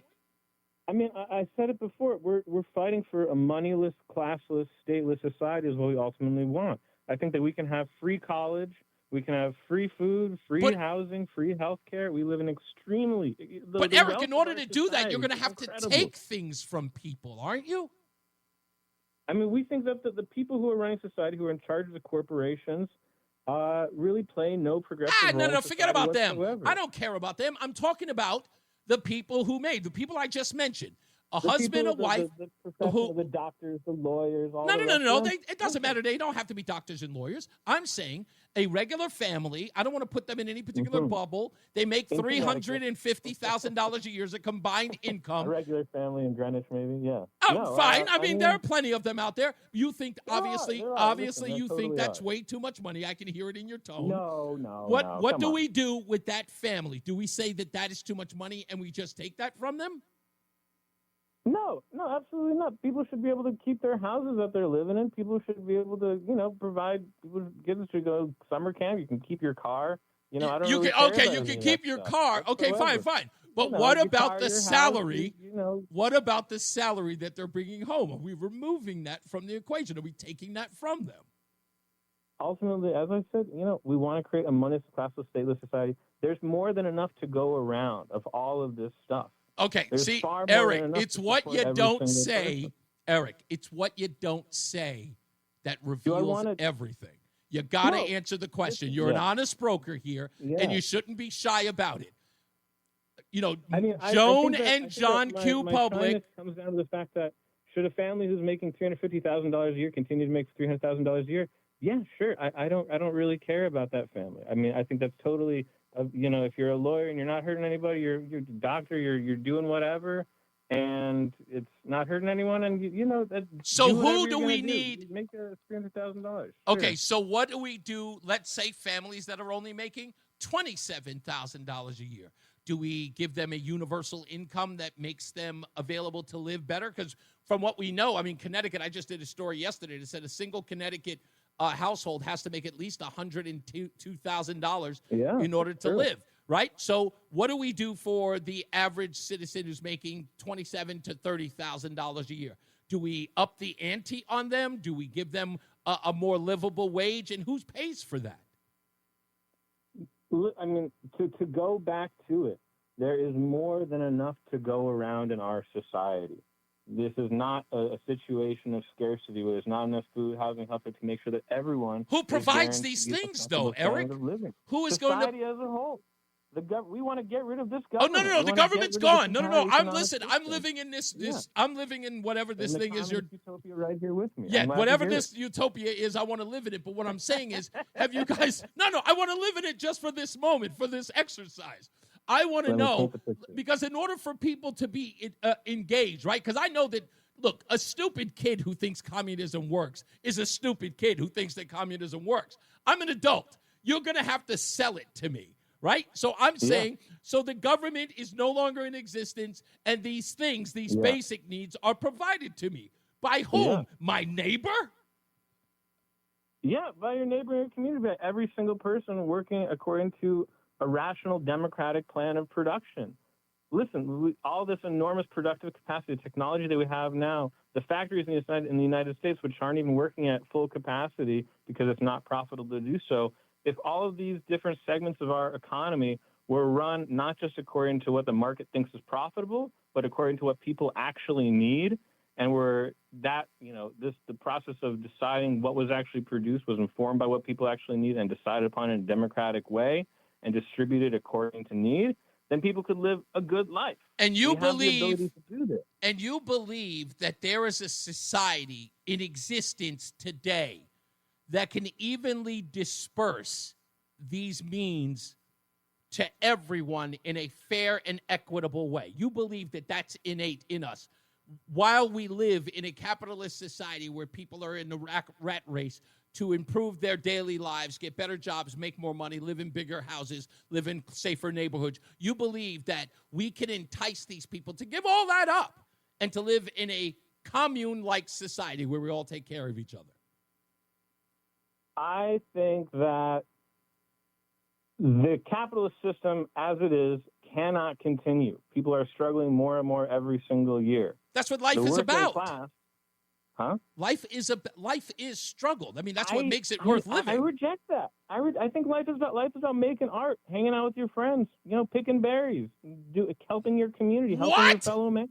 I think that's what life is about. Life is not about the struggle and the grind and the poverty and the exploitation, the war, the genocide. I don't think that's what it's all about. Wait. What if there... Okay, I'll give you a perfect example. When I was 15 years old, I wanted to be a radio talk show host when I was 15.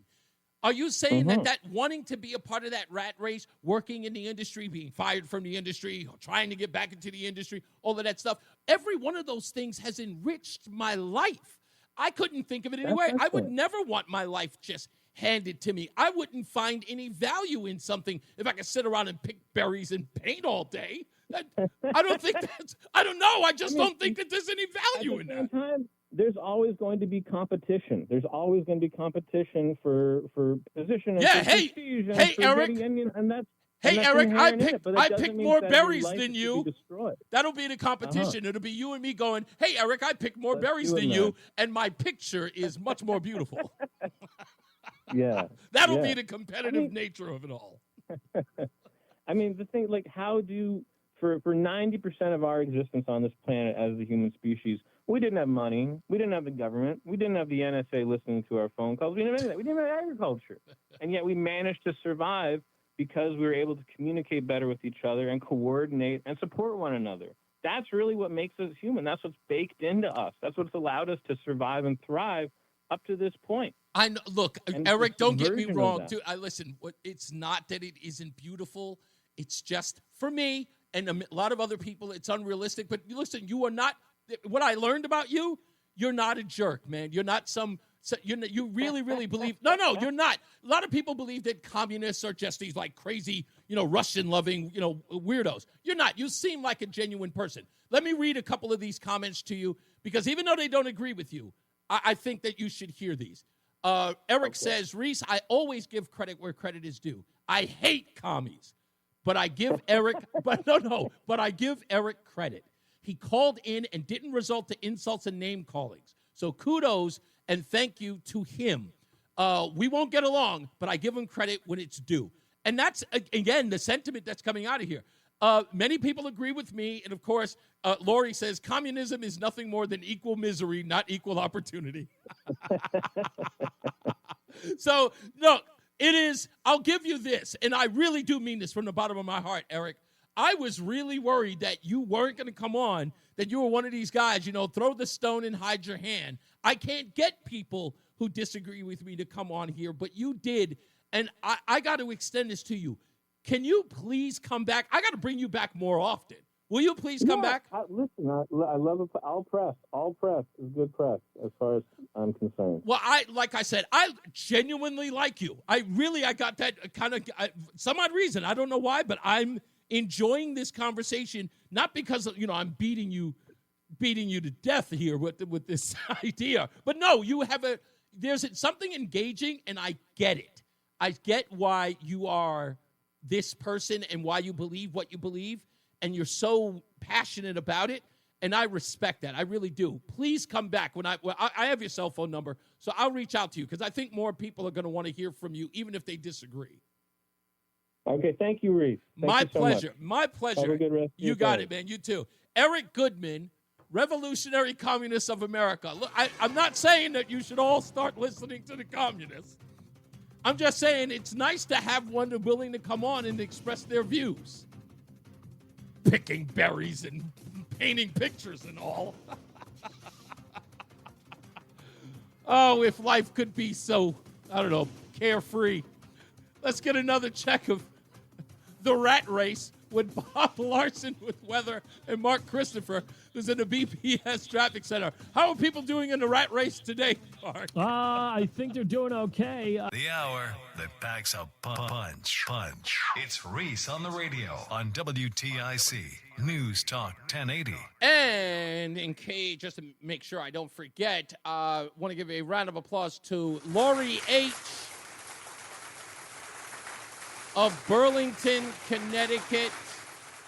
Lori is our current winner of the Between Rounds Dozen Bagels a Month for 6 months, courtesy of Between Rounds, the Bagel Bakery and Sandwich Cafe, located in Vernon, South Windsor, and Manchester. If you'd like to have a chance to win, you go to reeseontheradio.com. That's REESE ontheradio.com. Fill out the form. They are chosen at random. Winners are chosen at random, and you must live in the state of Connecticut and should not have won within the last 6 months.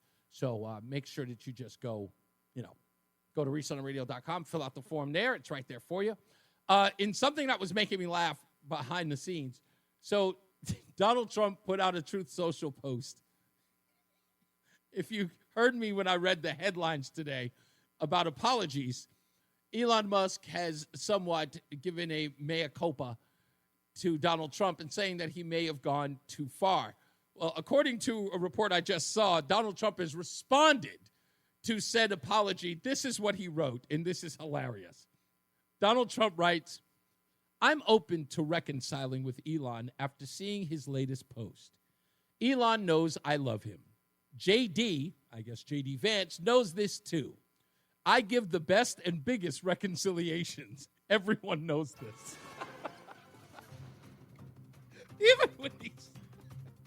Even when he's gracious, he's bragging. I give the best and biggest reconciliations. I want to learn how to talk like Trump. He's too much. Bob Larson's in for Jason Caterina with weather. Mark Christopher's in the BPS Traffic Center, giving you the best traffic anyone's ever given. That's how Trump would say it, Mark. He would say, I give the best traffic. And Mark Christopher knows this. That's right, Mr. Trump. I certainly do. Reese on the radio is getting ready to drop some knowledge on WTIC News Talk. Drop it. We're back, Reese on the radio. Let's go to Courtney Ann's courtroom because she's on the line, and she loved everything that communist had to say. Courtney Ann, welcome back. You said something in the chat room that I had to throw at you. You said, Reese, I completely disagree with you saying that working class people didn't build and make everything. If not for them, who did? I'll wait. And I said, they didn't build it out of the kindness of their heart. Someone had to hire them. They didn't wake up one morning and said, I'm just going to put a building there. That's not how that worked.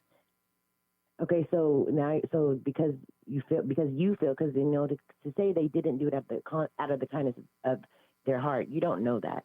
Now maybe they didn't. Okay. I'm just saying maybe they didn't, but I'm just saying to say that point, I don't think it's fair to say. But whether they did or didn't, that's not my point. My point is that the working class is who builds this country. No, they don't. The working class, you have nothing. Yes, they are. I'm going to tell you how that's not true. Because remember, someone has to create the thing that people build, right? The engineer has to be hired by someone who's going to be the benefactor, if you will, of the building, skyscraper, whatever the case may be. All of, like but Elizabeth. that cannot come to pass. Oh, no. I know it doesn't come to pass one without the other. Exactly, I know that. Exactly. So you're taking away the credit. You're like, the working class, it's not because of the working class, but actually, you can't have one without the other. If you didn't have the working class, you'd have nothing. Okay. Because the person with the idea, the person that's orchestrating it all. Yes, granted, they're the person orchestrating it. They're the person with the idea. They definitely deserve their credit. However, I'm not. But see, look, an idea is not. Look, I can have a million ideas. Right, but they're not It is not executed until you get somebody to fulfill them. I do get that, but hold on. They still don't do it out of the kindness of their heart. Wait, Courtney, let me I'll tell you why that matters. Let me tell you why it matters, right? If it was the giving nature of the builders, as you guys put it, who just got together collectively, as Eric was trying to say, right? If it was just a bunch of workers who got together and said, we're all going to take care of each other and build these things, right? And then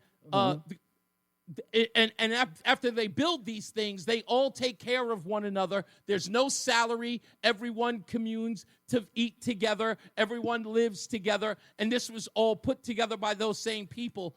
That would be one thing. But that isn't how the country was built. It was built by benefactors who paid people to do the actual labor. What I'm saying to you, hold on. You got to hear me out. What I'm saying to you and Eric is that you guys are putting the cart before the horse, as if to suggest that because people did the labor, they immediately move up in the hierarchy of the whole scheme of things. Because they did the labor, they in some way are higher than those who were the benefactors or the people who financed said building. And that's not the case. So I don't think that I didn't take it that Eric was saying that they should be higher than they should make the rules and regulations, he says. They the ones who should be the makers and owners of all of this. Right. Now we're talking about two things. Okay, the rules and regulations and who makes that up is one thing. To be a person that builds somebody's up and makes them millions. The fact that the person that just made millions off of my hard labor, it doesn't matter if I did it out of the kindness of my heart, all that. That's absolute nonsense, Courtney. Courtney, wait, before what you just said is absolute nonsense. Hear me out. The reason why what you said is, I'll tell you why it's nonsense. Let me explain to you. I'm not just going to say it's nonsense. I'm going to give you the breakdown of why it is. Okay? You're saying that builders came in and built that, and that I made him a millionaire in building that. That is utter nonsense. That's not how that works. It's just as silly as that thing that corporations are not people. Like, what do you think they are, an inanimate building that just operates without human interaction? No, that's a joke. This is this fallacy that's being promoted within these communist-loving people. Like the actual person. I think that you're wrong. No, I understand you think that I'm wrong, but Look, although there might be someone controlling the puppet strings that we don't see, and maybe that is a one-person type of entity, probably is. However, we can't speak on what we don't see because you have companies like BlackRock, Vanguard, Street Smart, who if you go right now to Google and you say, who owns them? You know what Google's going to tell you? Nobody owns them. Okay. The public owns them. Yeah. You can find that anywhere, Courtney. Courtney, you can find that anywhere. But guess what?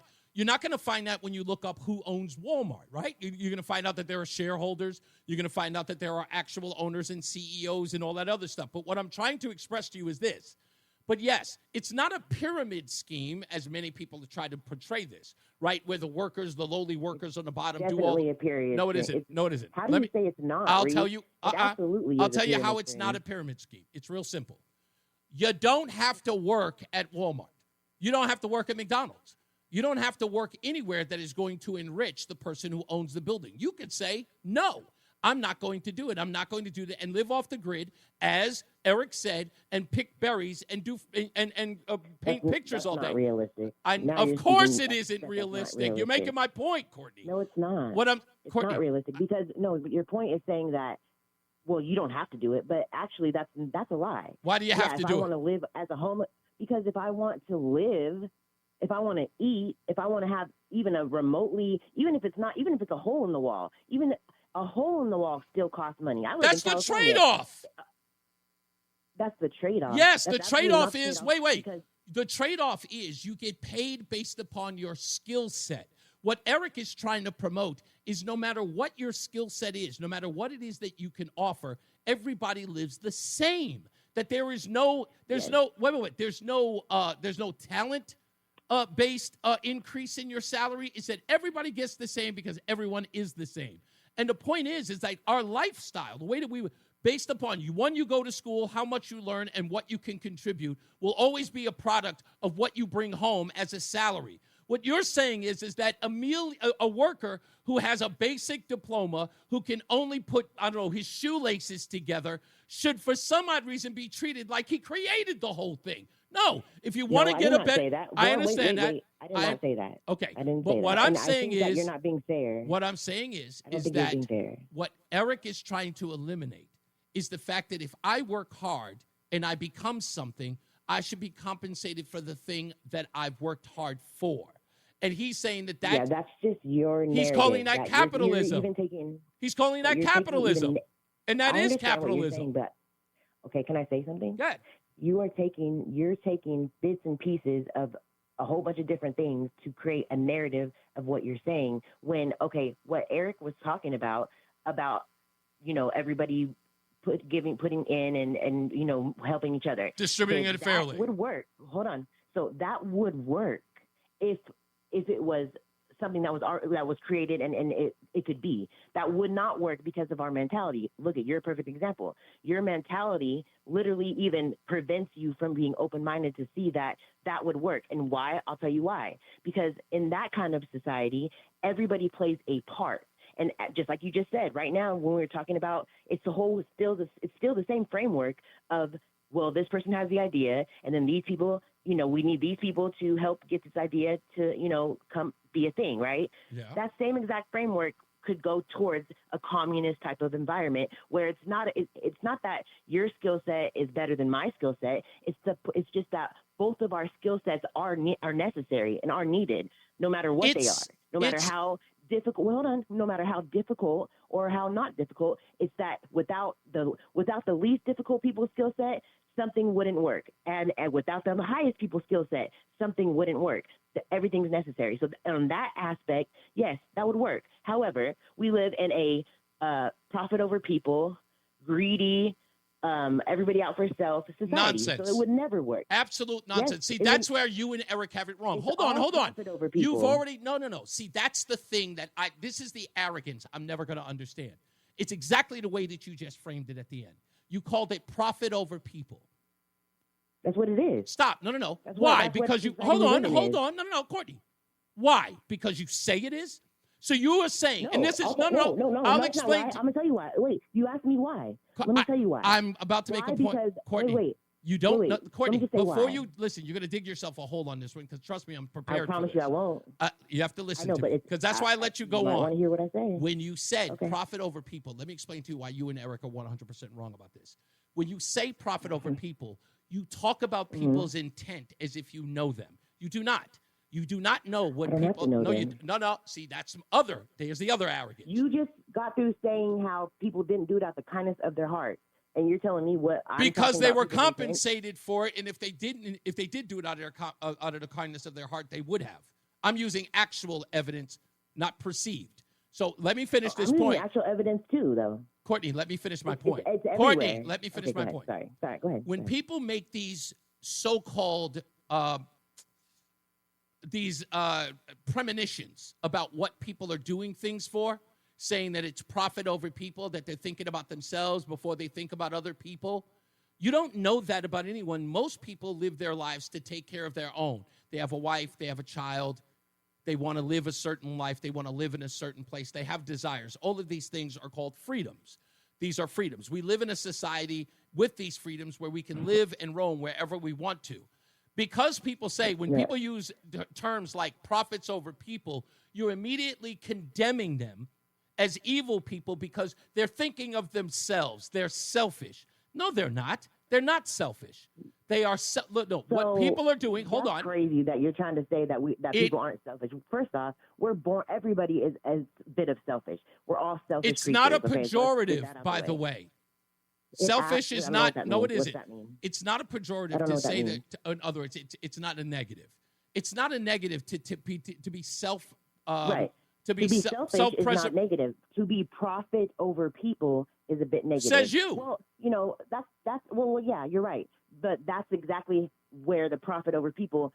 That's how they feel too. If you too. frame it that way, Courtney, that's in order. That's what Can I tell you why now? Your ends are. Listen to me. Your ends are justifying the means by saying that it's profit over people. That you are placing the intent on every individual. Why? Because you see it that way. You saying, oh, because they refuse. Yes. No. First off, you didn't let me talk yet. So go ahead. You're just telling me you're painting my own narrative. I haven't said anything yet other than profit over people. Everything else you just spoke on is your own narrative. Go ahead. You've got a minute. When I say profit over people, I'm not talking about each individual necessarily that is everybody is just profit over people. I mean, I guess I could say that, but that would probably be more in my opinion. But what I am saying, though, are all these big businesses are definitely profit over people. Why? Why? Because people like Vanguard and BlackRock own a big percentage of a healthcare. And why would that be something? Because they make decisions not based on the people. They make decisions based on the money. So BlackRock gets to speak. Wait. You're using an example of BlackRock and Vanguard. Courtney, you just asked for an example. You want me to say a million examples? How do you get? No. When you're using an example of BlackRock, even if they are the most nefarious business in the world, they don't get to speak for all businesses. That's not a definition to your claim. That's not a breakdown of your claim. Let me finish what I'm saying. You asked me for an example. I'm giving you an example. Mm-hmm. And BlackRock and Vanguard do own. They are the top shareholders in 2,000 of the United States' highest, biggest, most profitable businesses. Yes. Thank you. Yes. Okay. So what does that mean? It means they have a say-so in what that company does with the money. So my example was healthcare. They will come in, and if they feel the need to make more money for the people, they will raise people's premiums and raise this, not because anything to do with people. They don't care about the people. They just want to make money for them. Another example. How do you know that? Look at State Farm. Because go look it up. No. How do you know their personal intent, Courtney? Because it's literally on paper. It's in their mission statement. Their mission statement says we don't care about people, we care about money. It doesn't have to be. So you need someone to. So it doesn't have to say if you go read it, that's exactly what it says. Courtney. It tells you. No. Listen to me. I gotta go to break. It tells you Courtney. all the people they influence. Like I'm telling you, go look it up, Reese. Courtney, you know I have. Doesn't say we hate people. You know I have. I had this debate 1,000 times. I love you, Courtney. To say that we don't live in a profit over people society. I just know that may be true for some companies, but not all of them. I love you, Courtney. I'll talk to you later. You got to take a break. Let's get back to weather and traffic with I forget who's doing weather again. I always forgot. Odyssey app lets you jump back to the moments you missed from WTIC News Talk 1080. Download the free Odyssey app, search WTIC News Talk 1080, and tap earlier today to get started. I'm getting, crap, of course, from people who agree with Courtney. We do have a lot of, pro-socialist people in Connecticut. And I get it. There are a lot of people who's like, profits over people and, greedy. And here's it again. This was my whole debate with Courtney. And the conversation happens usually in the subject of race as well. And the two people, Donald, who's in the chat room, and Courtney, that literally two birds of a feather. They live on opposite ends of the country, and they agree wholeheartedly with one another. Like it was literally cookie cutter. Like they came out the same lab. They agree 100% with one another. And so he's listening to me talk to Courtney, and he's like, let her talk. I'm like, no. Because you can't just get away with blanketing everybody in the business community or anybody who wants to turn a profit, anybody who wants to be successful. That's the idea with communism. demonize, marginalize, denigrate, and destroy. And you start using platitudes like profit over people. That's the moral playbook. You immediately start telling people you don't care about people, which in essence is it's the pathway to calling people evil. That's what that is. Now, they don't intend that, as you heard Courtney. I'm not saying it's a bad thing. How's it not? When you tell people they don't care or profits over or money, what is the one thing that's always implemented in that? Money is the root of all evil. People who have money are greedy. They don't care. It's the same workbook. It's Scholastic 101 in liberal, communist, and socialist talking points.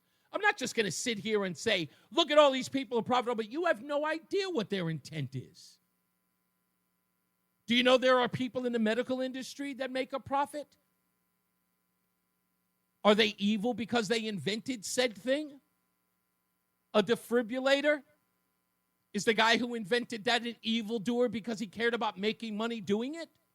Or because he's wealthy having invented it? Do you get to demonize them because of that? You don't know what reason people do things. But you have your usual talking points. Oh my God, they're rich. They're poor. Bad, good. It's something out of Hollywood or storybooks. And I'm just one of those people. I refuse to just go along to get along with that narrative. I've owned a business. I've actually taken the risk. I've been worried about making bills, keeping the light on. And it was successful. Moderately, but it was successful. And having done it, as a lot of people who have not, get to demonize and make blanket statements about those who have done it, who have taken a risk, who have lost everything, who have gone bankrupt, who have lost family members or lost marriages because of their ambition. You know nothing about that.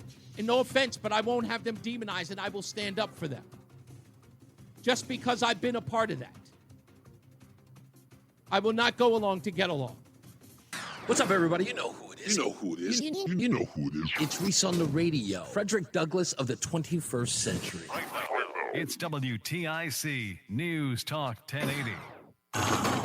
Lightning round, lightning round, lightning round, lightning round, lightning round. That's right, it's time for the lightning round. So, oh, goodness gracious, I cannot believe I actually did this.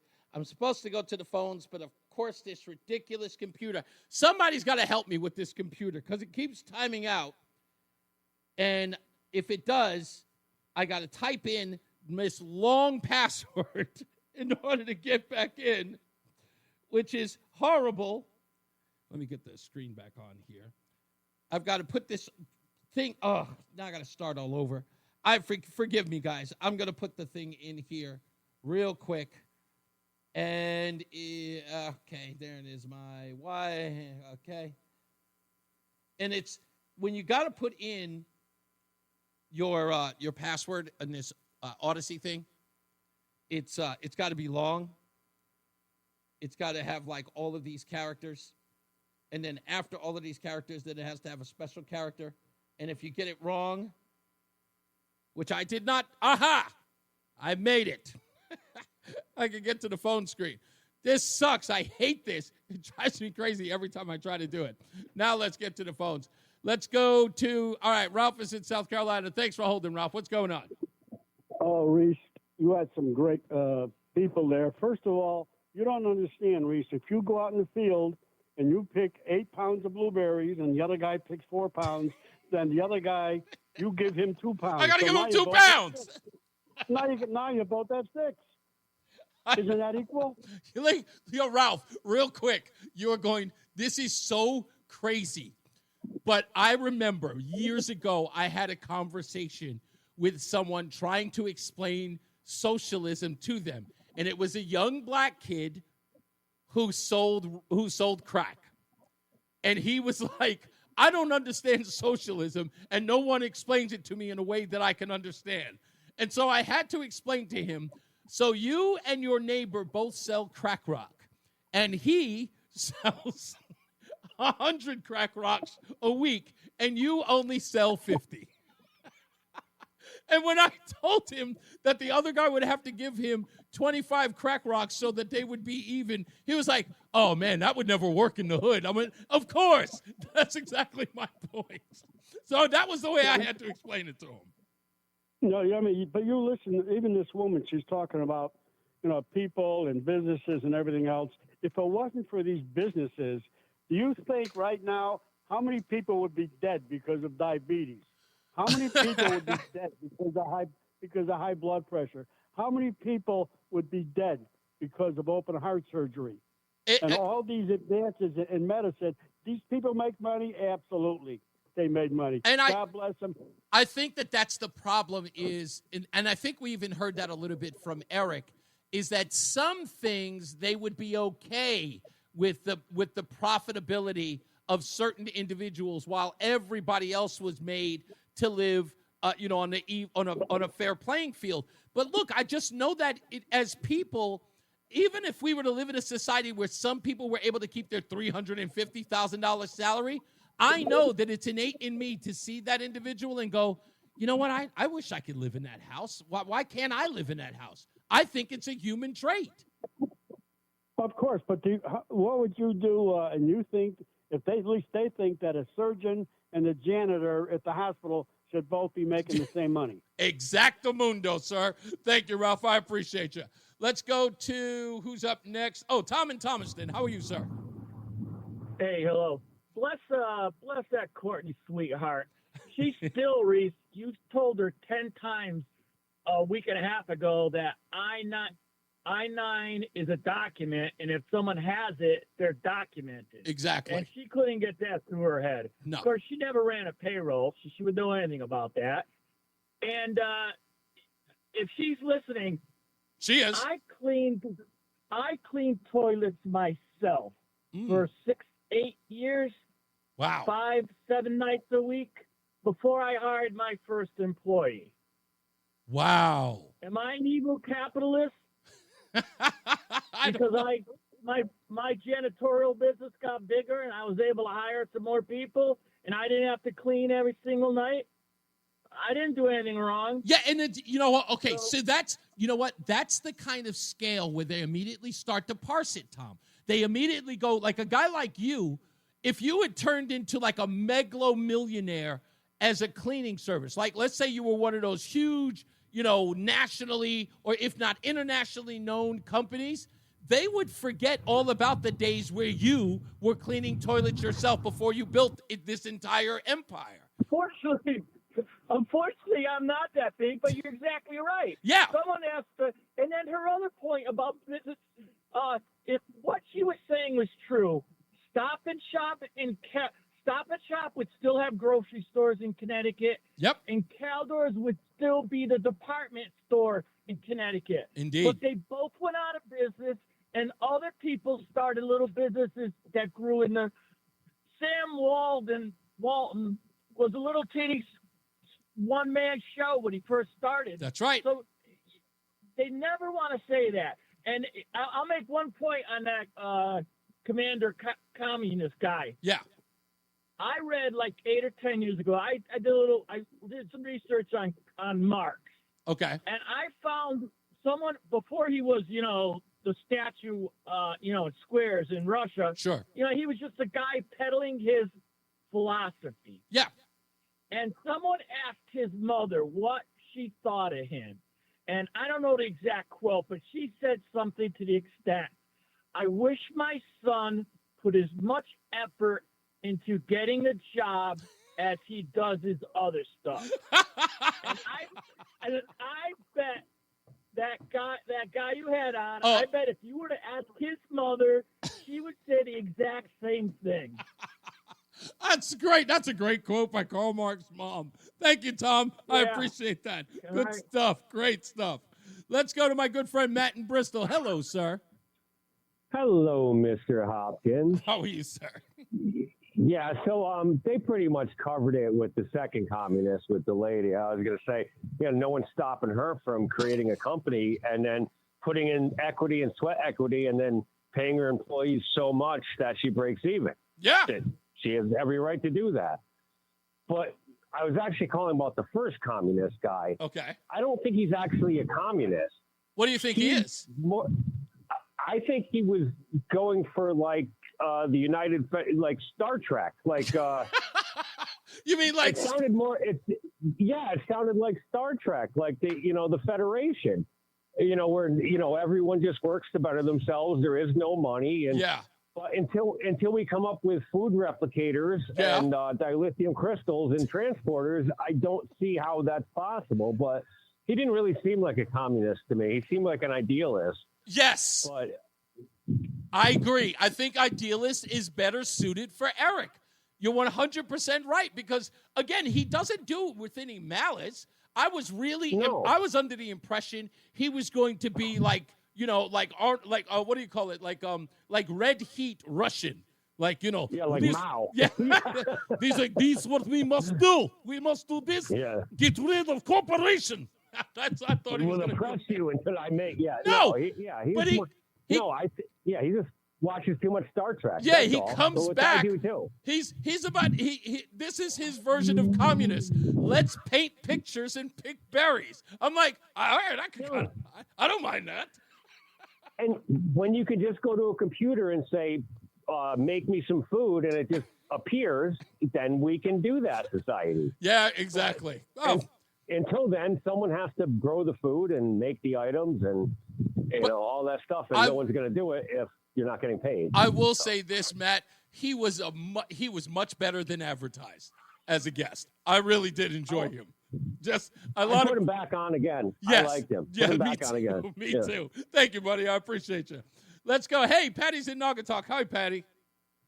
Hi. Thanks for taking my call, too. I'm going to go with what you're actually talking about, but it's something that's insidious. It's not being talked about, and it's always never good for us when that's going on. That's why I'm bringing it out. We're talking about communism.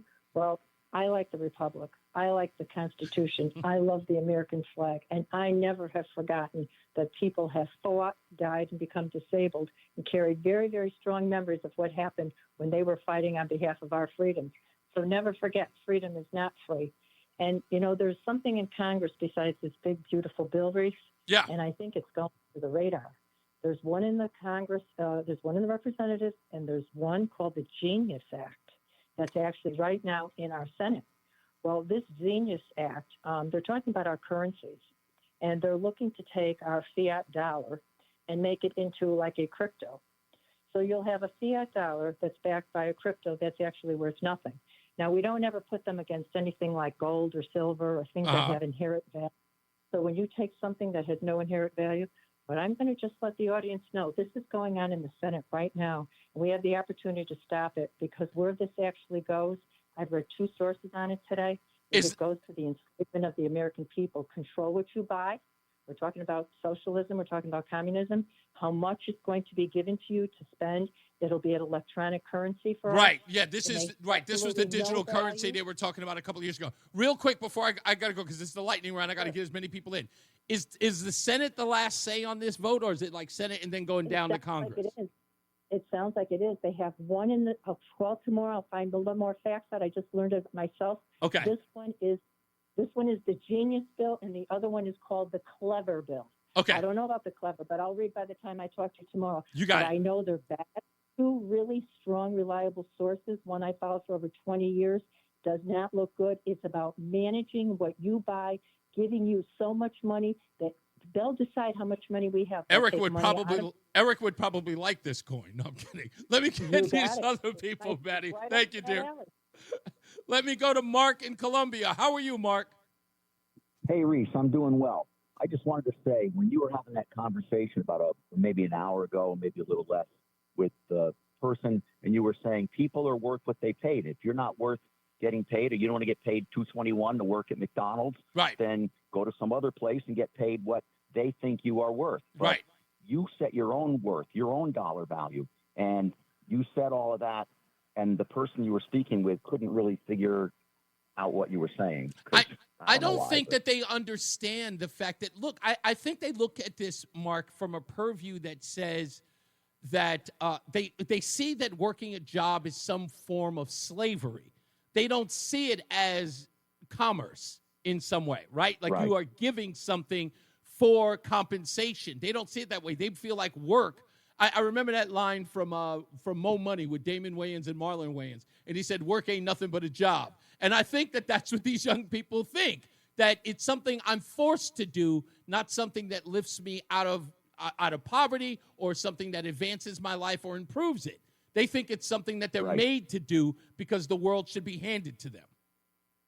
Well, if you're an entrepreneur, you're not getting paid for your time. You're getting paid for the increase in value that you bring to the marketplace. Damn right. 100% right, my friend. Thank you for that. Yeah. And Mark, this is your first call, or you called before?